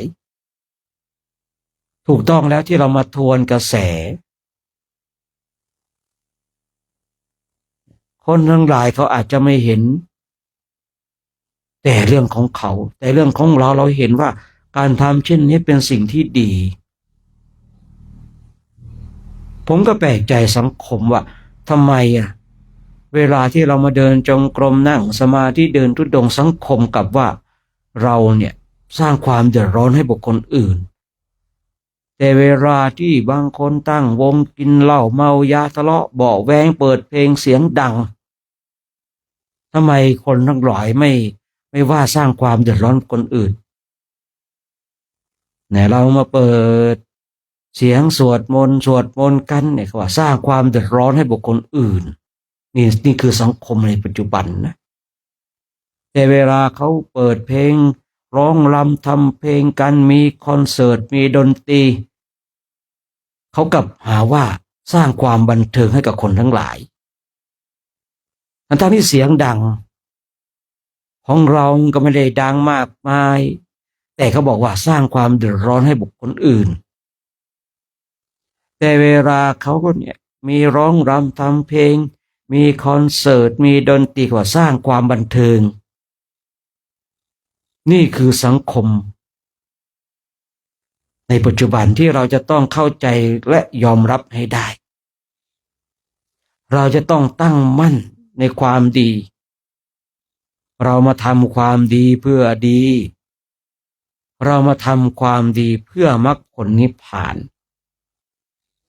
เราไม่ได้ทำความดีเพื่อให้คนอื่นชมเดี๋ยวถ้าคนอื่นไม่ชมเราจะพลาดจากการสร้างคุณงามความดีที่ผมคุยบ่อยๆการที่เราทำเช่นนี้เป็นการสร้างบุญสร้างกุศลสร้างคุณงามความดีใครชมใครร่วมอนุโมทนาบุญกับเราบุคคลนั้นก็ได้บุญกับเราใครไม่ชมเราใครไม่อนุโมทนานั่นมันเรื่องของเขาไม่ใช่เรื่องของเราเรื่องของเราคือเราตั้งมั่นในการสร้างคุณงามความดีเพื่อไปถึงมรรคผลนิพพานภาคเพียรพยายามฝึกฝนอบรมมานั่งดูจิตดูใจดูจิตดูใจของเราเป็นเช่นไรวันนี้จิตของเราสงบมากน้อยขนาดไหนวันนี้จิตของเราถูกความโลภความโกรธความหลงก็ครอบงำมากน้อยขนาดไหนวันนี้จิตตั้งมั่นอยู่ในสมาธิมากน้อยขนาดไหนนี่เรื่องของเราท่านทั้งหลายเมื่อเรามาศึกษาในเรื่องของเราเองนะสมาธิจิตก็บังเกิดขึ้นเพราะจิตของเราไม่ได้ส่งออกนอกเมื่อจิตของเราไม่ได้ส่งออกนอกมันไม่ได้รับผัสสะมากความทุกข์มันก็เลยน้อย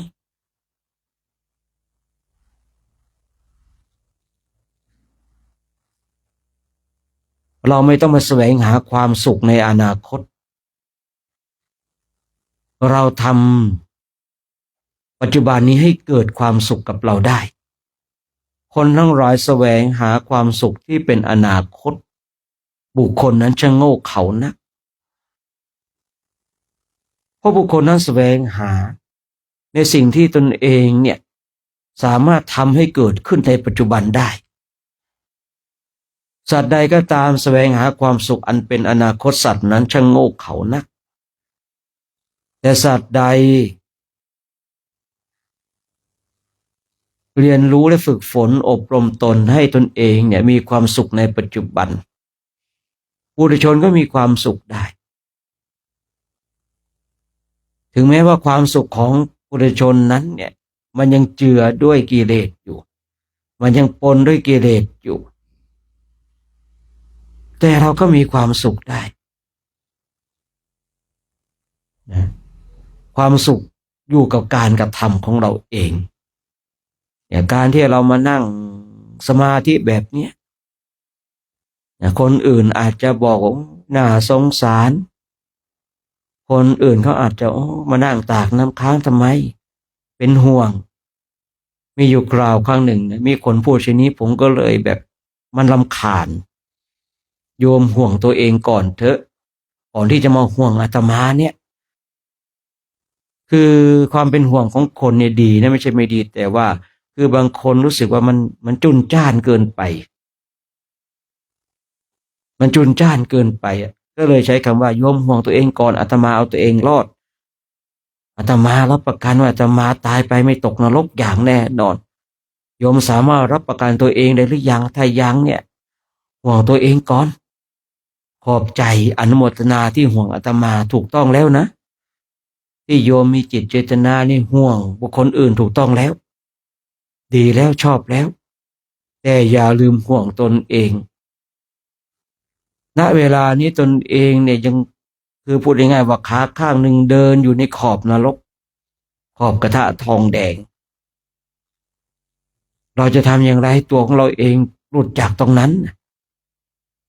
อาตมาหลุดแล้วขอบใจที่เป็นห่วงบางทีพวกผมเองก็พูดกับญาติโยมแบบนี้นะคือบางคนเนี่ยไอ้ความเป็นห่วงคนเนี่ยดีนะท่านทั้งหลายแต่อย่าลืมห่วงตัวเอง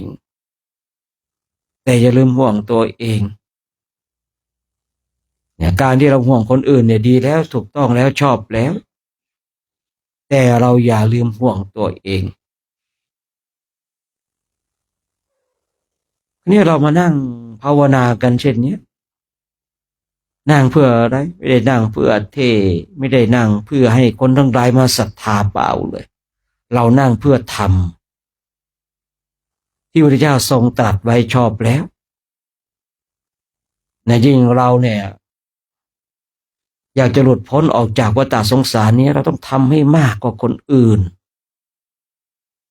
เราต้องเจริญทำกรรมฐานให้มากกว่าคนอื่นอย่างลงสูงด้านจิตใจท่านทั้งหลายเราอย่างที่ผมเคยคุยเราไม่ได้เอากายนี้ไปโลกหน้าเราใจนี้ความเป็นพระอรหันต์ไม่ได้เป็นที่กายแต่เป็นที่จิตที่ใจกายเป็นเพียงองค์ประกอบกายนี้เพียงแต่เราเช่าเข้ามายืมเข้ามาเพียงชาติหนึ่งเท่านั้นเองเราจะบำรุงบำเรอดูแลรักษาอย่างไรผลสุดท้ายมันก็เป็นไปตามกฎแห่งธรรมชาติเราจึงจำเป็นต้องมาดูแลจิตของเราให้ดีเราจึงจำเป็นต้องมาฝึกจิตของเราให้ดีนี่การฝึกจิตของเราเนี่ยเรามีกายนี้แล้วการฝึกจิตของเราก็เนื่องด้วยกายเอากายมาฝึกฝนอบรมส่งผลไปที่จิตใจของเราพระพุทธเจ้านี้ปรินิพพานนานแล้วอัครสาวกเบื้องซ้ายเบื้องขวาก็นิพพานนานแล้วพระอสิติมหาสาวกก็นิพพานนานแล้วแต่ท่านเหล่านั้นไม่ได้เอาศีลสมาธิไปด้วยท่านไม่ได้เอามรรคผลนิพพานไปด้วยนะถึงแม้ว่าศีลสมาธิปัญญานิพพานท่านเป็นผู้ที่บริสุทธิ์สะอาดท่านไม่ได้เอาไปท่านทิ้งไว้เป็นมรดกธรรมกับเราท่านทั้งหลายพูดง่ายๆว่าพระอรหันต์เนี่ยไม่ได้เอาศีลสมาธิไปไม่ได้เอานิพพานไปพระอรหันต์ทิ้งศีลสมาธิปัญญาและนิพพานไว้กับเรา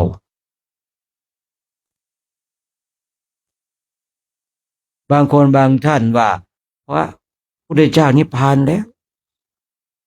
พระอรหันต์นิพพานแล้วเอาศีลสมาธิไปย่อยเอามรรคผลนิพพานไปด้วยในยุคปัจจุบันนี้ไม่มีบุคคลที่ปฏิบัติได้มรรคผลนิพพานบุคคลนี้ช่างโง่เขลานัก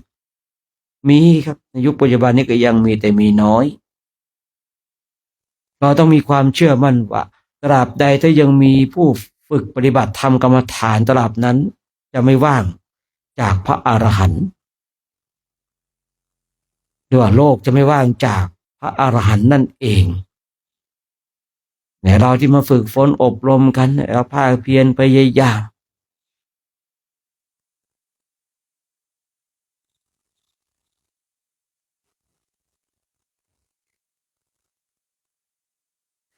ฝึกฝนอบรมต่อไปภาคเพียรต่อไปนั่งดูจิตดูใจมันร้อนเกิดดีมันหนาวเกิดดีมันร้อนได้เฉพาะกายมันหนาวได้เฉพาะกายอย่าให้ใจมันร้อนอย่าให้ใจมันหนาวดินฟ้าอากาศดินฟ้าอากาศเนี่ยให้มันทำร้ายเราได้เฉพาะกาย อย่าให้มันทำร้ายเราได้ในจิตใจนะคือจิตใจของเราที่ให้ดินฟ้าอากาศมาทำร้ายได้ดินฟ้าอากาศมันอาจจะทำร้ายกายได้นี่เป็นเรื่องปกติของกายนี้เมื่อถูกต้องสัมผัสกับอากาศร้อนอากาศหนาวมันย่อมเป็นไปตามธรรมชาติแต่เราอย่าให้ดินฟ้าอากาศทั้งหลายมาทำร้ายจิตใจของเราจนทำให้เราเสียธรรมฉะนั้นในเช้านี้ก็ฝากไว้ให้เราท่านทั้งหลายเป็นผู้ที่มีความเพียรพยายามฝึกฝนอบรมบ่มนิสัยให้เรานั่งบำเพ็ญเพียรภาวนาจนกว่าจะได้เวลาในการแผ่เมตตาตอนนี้เราก็นั่งบำเพ็ญเพียรภาวนาสบายๆสักระยะหนึ่งนะ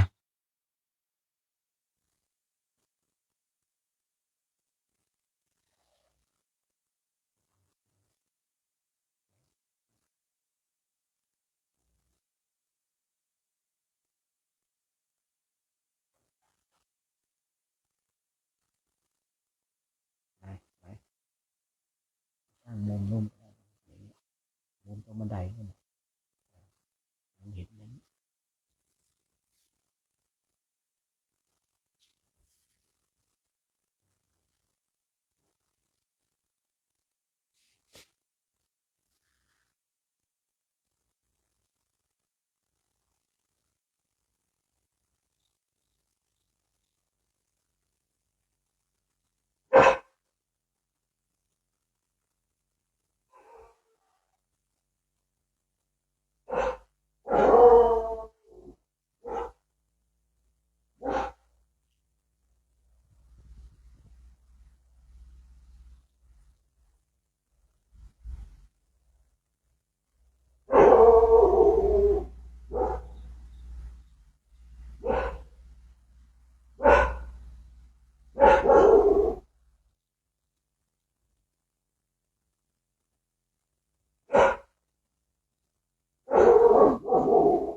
การเจริญจิตตภาวนาในช่วงนี้ก็สมควรแก่เวลานะให้เราท่านทั้งหลายทำความรู้สึกตัวพร้อมน้อมจิตน้อมใจจิตที่เป็นบุญเป็นกุศลเราจะได้ร่วมกันแผ่เมตตากับสรรพสัตว์ทั้งหลายที่เป็นเพื่อนทุกข์เกิดแก่เจ็บตายของเรานะ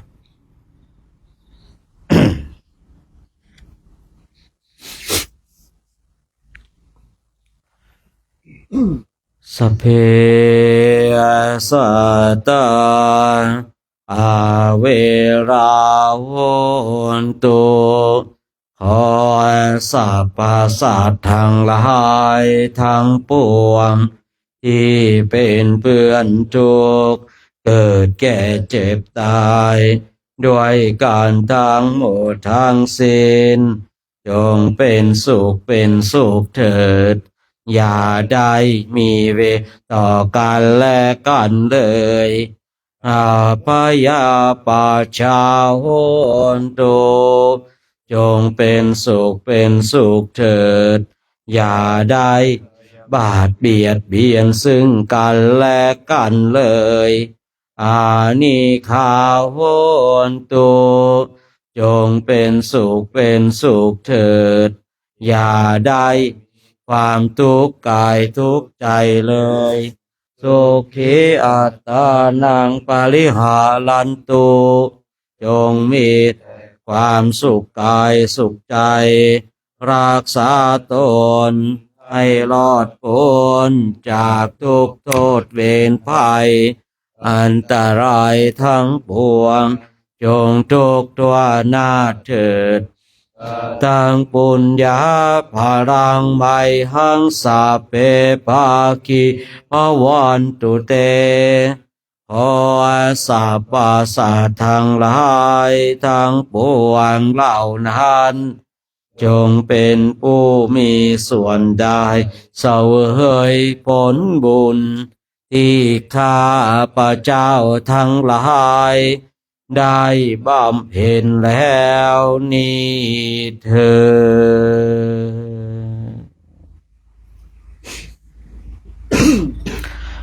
ด สาธุอนุโมทนาในช่วงภาคเช้าของวันนี้เนาะ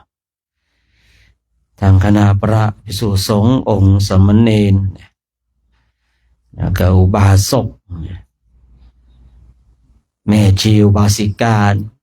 วันนี้ห้ามว่าเขาเนาะแล้วเขาเข้าครัว เตรียมอาหารถวายคุณเจ้าเราเพิ่มพลังงานเกิดโมทนากับพระสถาญาติโยมที่อยู่ทางบ้านกันเนาะใครไม่มานั่งตากน้ำค้างฟังเสียงน้ำค้างดังป๊อกแป๊กป๊อกแป๊กเนี่ยไม่รู้หรอกนะว่าเป็นเช่นไรนะในบรรยากาศแบบนี้ต้องผู้ที่อยู่ตรงนี้เท่านั้นจึงจะเข้าใจนะตอนนี้ก็ประมาณ45 องศานะแต่ความรู้สึกนี่มันเยือกเหมือนกันนะมันหนาวเยือกเหมือนกันแต่ก็ไม่ใช่หนาวจนเกินไปจนทำอะไรไม่ได้นะ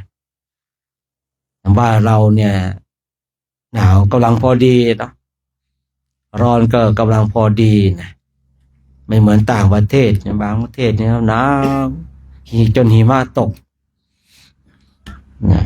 ของเราฝั่งของเราไม่มีหิมะไปเจอหิมะตื่นเต้นกันเดี๋ยวข้าวต้มนี่ตั้งร้านครับก็มีถ้วยให้ด้วย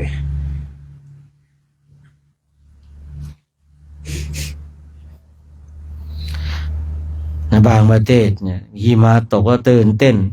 ของเขาหิมะตกเนี่ยโอ้วุ่นวายอีกแล้วของเราเนี่ยไม่มีหิมะอยากจะเจอหิมะนะเขามีหิมะเขาอยากจะเจอแบบเรานะมันกลับกันเนาะเห็นนะฝรั่งมาบ้านเราเนี่ยตากแดดอาบแดดของเราเนี่ยหลบแดดเนี่ยนะของเราเนี่ยหลบแดดไปประเทศไปอังกฤษมานะที่แรกผมก็นึกน้อยอกน้อยใจในโชคชะตาความเตี้ยของตนเองเนาะต่ำปอกลอกเดินปุกลุกเลยนะพอไปมาโอ้ ฝรั่งแคะก็เต็มไปหมดเลยนะต่ำกว่าเราอีกนะตั้งแต่นั้นนะผมไม่เคยคิดน้อยใจในโชคชะตาของตนเองเลยนะยิ่งมาเดินปีนี้เนาะเดินปีนี้เนี่ยว่าทองแดงบ้างจานเลขเดินตามหลังบ้างความสูงไล่เลี่ยกันเนี่ยมันโอเคอยู่นะบางปีบางผมสมิธเลยนะ ตัวสัดใหญ่สูงสูงเรียบเลยอย่างเงี้ยนะอันนี้ก็บางทีก็ว่ากันไปเนาะฉะนั้นการที่เรามาจาริกเช่นเนี้ยมาทดสอบความหนาวก่อนอินเดียก็จะประมาณเนี้ยครับผมช่วงที่เราไปนะบางช่วงก็หนาวกว่านี้นิดนึงนะเราจะได้เตรียมตัวนะเตรียมตัวพร้อมรับความหนาวนะเพราะเราเจอแล้วเนาะไงเจอแน่นอนครับความหนาวอินเดียนะแต่จะมากน้อยฉะนั้นเองบางปีก็เจอฝนด้วยนะแต่ว่าความร้อนเนี่ยเจออยู่แล้วนะความร้อนนี่เจออยู่แล้วมันก็จะเหมือนกันแบบนี้คือกลางคืนหนาวกลางวันร้อนนะกลางคืนก็หนาวอย่างเงี้ยน้ำค้างก็แรงแบบเนี้ยบางทีนั่งกันนี่เปียกหมดแล้วครับเปียกน้ำค้างผ้าสังฆาตินี่ชื้นหมดอ่ะเหมือนกันประมาณนี้มันก็เลยทำให้มาปรับอุณหภูมิมาฝึกตรงนี้ก่อนนะพอไปอินเดียมันแล้วมันจะได้ไปภาวนาแบบสบายๆนะแต่เท่าที่สังเกตดูนะบางทีคนที่ป่วยตอนที่มาเดินช่วงเนี้ยแต่พอไปถึงอินเดียแล้วมันจะไม่ป่วยคนที่ดูแข็งแรงนะโอ้ยดูแข็งแรงพอไปถึงอินเดียเนี่ยอ่อนแอไปเลยมีอยู่ปีหนึ่งนะคือด้วยแรงผลักดันที่อยากจะไปอินเดียนะหลวงตาอายุ70แล้ว70ทำแบบคือมีแรงผลักดันนะว่าจะไปอินเดียยังไงต้องไปให้ได้อะเดินใครจะมาช่วยแบกข้าวแบกของเนี่ยไม่เอาผมไหวคนเดียวได้สบายไม่ต้องมาช่วยผมเดินตับไปแล้วเท้าแตกเท้าพองเท้าบวมเลยไม่สนใจอะเดินไปโอ้ยแข็งแรงครับพอไปอินเดียนะครับนะครับผมไอ้แค่ถุงย่ามสะพายแบบนี้ยังหนักเลยไม่เอาแล้วมันหนักไม่ไหวอะอยู่ในประเทศไทยตอนเดินนะพองใหญ่เดินได้ครับไปถึงอินเดียพองเขานี่ก้อยเจ็บครับเดินไม่ไหวครับเจ็บไปมาเอาท่านไปขึ้นรถครับไม่ได้ไปเดินเลยเป็นลำบากให้พระอีกความลำบากต้องคอยดูแลนะอีกรูปหนึ่งซ่าเนาะซ่าเดินไปขึ้นรถตกรถอีกไปใหญ่อีกเดินแบบท่านเจ็บขาอยู่แล้วน้อยพลาดอีท่าอะไรไม่รู้ตกรถไปกันใหญ่ขึ้นนิดเดินไม่ได้พระพยุงอีกโอ้โหตั้งแต่บัดนั้นนะครับตั้งแต่ช่วงนั้นก็เลย60ไปแล้วไม่เอาละนะเมื่อก่อนเราไม่รับนะครับ60ประวัตินั้นแต่มีอยู่ปีหนึ่งมีหลวงปู่มาหา70แล้วมั้งฮะ70อายุ70นะพระหนุ่มก็แรกๆกันเนาะพระหนุ่มมันคึกครับแหมคึกแรงดีว่าไงหลวงตาไหวหรือเปล่าหลวงตาไหวหรือเปล่าทำหน้าแบบเยาะเย้ยนะอย่างเงี้ยหลวงตาไหวไหมหลวงตาเขาก็นิ่งเป็นมหาเนาะก็นิ่งก็ไม่ไรพระหนุ่มเดินไป2 วัน3 วันพระหนุ่มเริ่มเท้าแตกเท้าพองเท้าบวมเลยนะหลวงตาไม่เป็นไรนะครับแล้ววันหนึ่งหลวงตาเดินผ่านแล้วก็ทำมันยุแล้วก็เดินต่อครับโหถ้าเป็นผมนะผมมุดดินหนีเลยครับถูกเขาเยาะขนาดนั้นนะหลวงตาเดินแบบเขาไม่ได้พูดอะไรนะเขาเดินผ่านแล้วเขายิ้มอย่างเงี้ยนะแล้วเขาก็ไปต่อครับ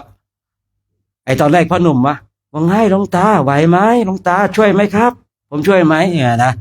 แรกพ่อหนุ่มมันคึกเนี่ยเนาะหลวงตานิ่งหลวงตา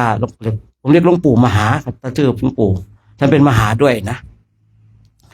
ท่านเป็นมหาแต่เป็นมหาแล้วท่านก็ออกปฏิบัติเลยครับโอ้ท่านทั้งหลายคือตั้งแต่ครั้งนั้นเนี่ยทำให้โครงการของเราเนี่ยได้ข้อคิดอย่างหนึ่งอีกอย่างหนึ่งนะคือท่านไปอินเดียนะเดินจงกรมทั้งคืนเลยครับกลางวันก็ไม่นอนนะหลวงปู่มหาอายุ70นะครับ พระหนุ่ม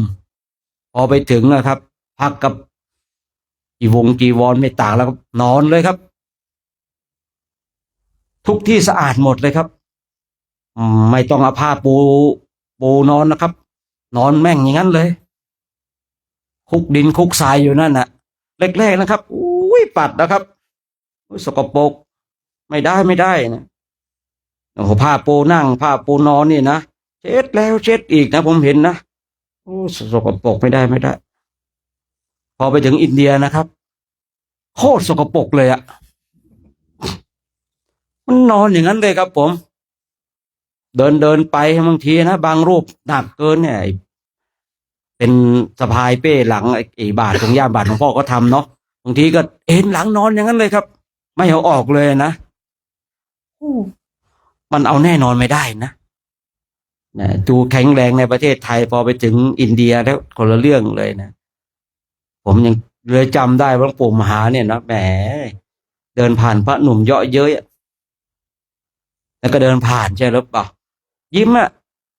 คนแก่เนาะฟันไม่มีด้วยเนาะมันยิ้มน่ารักอะเราลองดูคนแก่ที่ไม่มีฟันอะอายุ70 กว่าไม่มีฟันอะฟันหายหมดนะครับ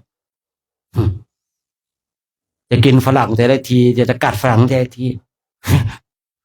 สบายนะไม่ต้องนั่นอะไรเลยนะเนี่ยบางทีนะก็เลยปีนั้นก็เลยทำให้ความคิดว่าบางทีอายุ60ไปแล้วเนี่ย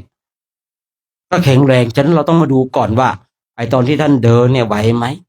แล้วมีมายาไหมเนี่ยตอนเดินไปเนี่ยว่าไงตาเป็งอะน้ำปะนะโอ้ตาเป็งจะไหวฮะน้ำปะนะ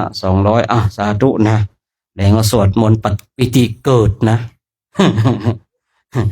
ฮะแดงอะไรไม่ยอมให้ตาเพ็งได้บุญคนเดียวนะสาธุนะยังไงก็อย่าลืมเพื่อนไปสวดด้วยนะเอาบุญด้วยสาธุโมทนาวาทองแดงนะเพื่อนมายังไม่รู้เนี่ยอ๋อนั่นนะเพลินเกินไปเด้อไปสวดมนต์กับบาทองแดงเย็นนี้นะฉะนั้นเนี่ยบางทีเนี่ยในปีนั้นก็เลยแบบเจอหลวงตารูปนี้นะท่านนี้เนาะ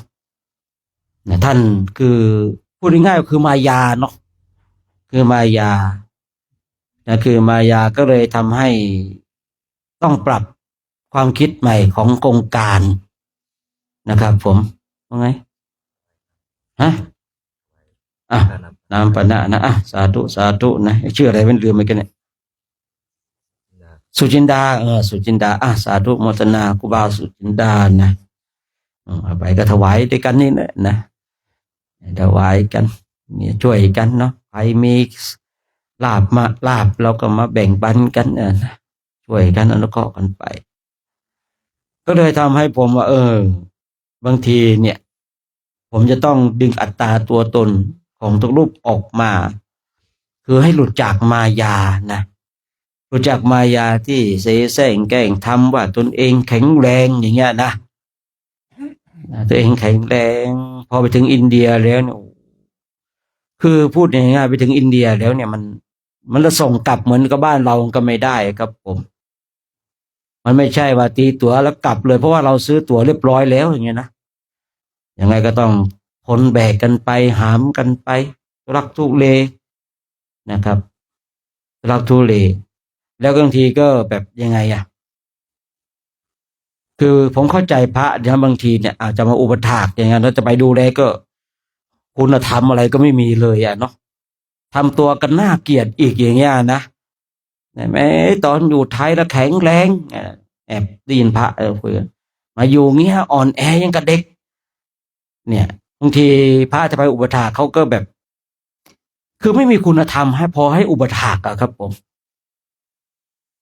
บางทีมันก็เลยพระอุปถากเขาก็เลยแบบนั่นคืออุปถากโดยความเคารพของโครงการแต่ก็ไปแอบอย่างว่าน้องแอมก็เห็นใจนะเพราะว่าบางทีเนี่ยคุณธรรมไม่มีเลยเนาะนะคุณธรรมไม่มีที่จะให้พระได้กราบได้ไหว้เลยอย่างเนี้ยก็เลยทำให้คิดนะว่าผมก็เลยต้องมาดึงอัตตาตัวตนที่ก็เดิน เมื่อวานเนี่ยเดินไปแวะเห็นไหมกะได้แวะแล้วอะเนาะบางรูปก็เอาผ้าปูนอนยังไงวะ เตรียมหาผ้าปูนอนจะนอนแล้วอะนะเอาผ้าปูนั่ง เตรียมจะนั่งเตรียมจะนอนกันแล้วอะนะเดินไปอ้าวทะลุถนนใหญ่อีกแล้ว ผิดหวังเลยดิ เนี่ยสิ่งที่หวังไว้มันไม่ได้แล้วนะ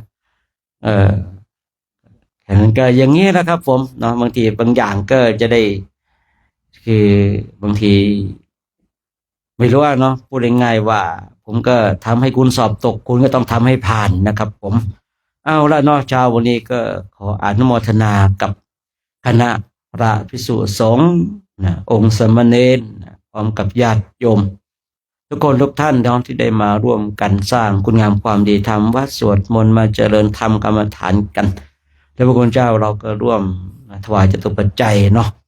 ก็ขออนุโมทนาสาธุการเนาะบุญใดกุศลใดที่เราท่านทั้งหลายได้กระทำก็ขอให้บุญนั้นกุศลนั้นจงนำพาให้เราท่านทั้งหลายจงมีความสุขมีความสงบมีความร่มเย็นคิดสิ่งประการใดที่เป็นไปโดยชอบประกอบในธรรมแล้วก็ขอให้สิ่งนั้นจงสำเร็จจงสำเร็จจงสำเร็จด้วยเธอเช้านี้เขามีข้าวต้มเนาะเดี๋ยวถ้าสว่างเดี๋ยวเราก็เดินลงไปเนาะความมีถ้วยอยู่เนาะแล้วก็วันนี้บิณฑบาต7 โมงนะครับฉะนั้น6:50ก็ตั้งแถวใครไปไม่ไหวมีไหมมีอยู่นะไม่มี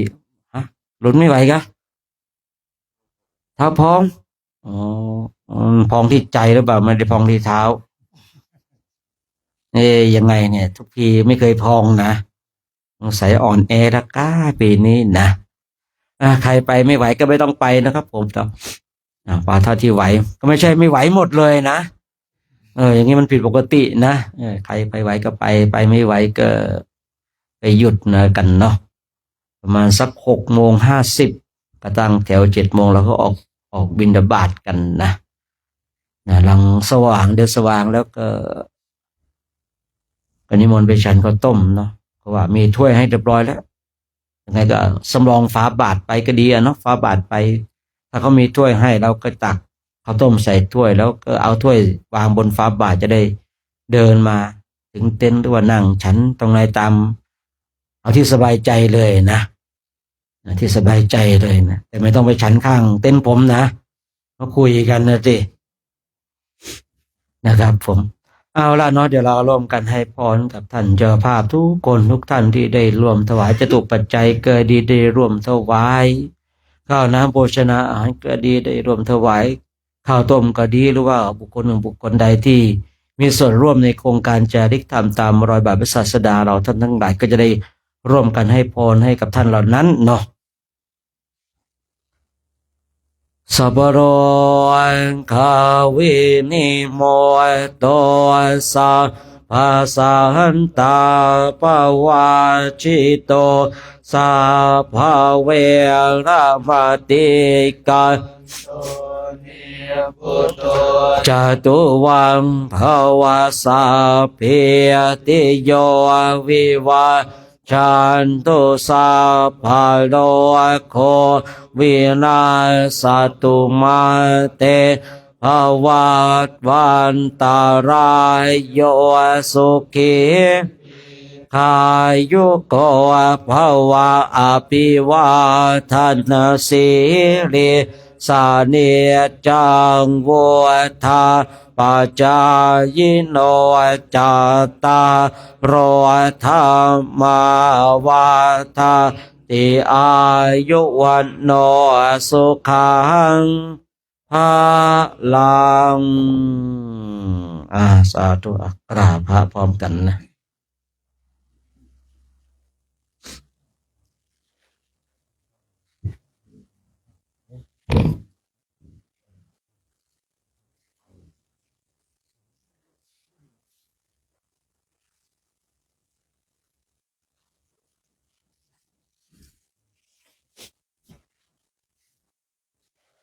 อะระหังสัมมาสัมพุทโธภะคะวาพุทธังภะคะวันตัง อภิวาเทมิ สวากขาโตภะคะวะตาธัมโมธัมมังนามัสสามิ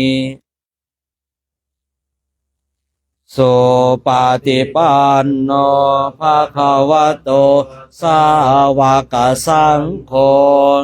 สังฆังนามามิ มหาตาปิโตคุณาอาหังวันทามิคุโรอุปัชฌาย์อาจาริยคุณาอาหังวันทามิน้อมจิตน้อมใจกราบคุณครูบาอาจารย์พร้อมกัน3 ครั้งพร้อมแล้วกราบกราบกราบ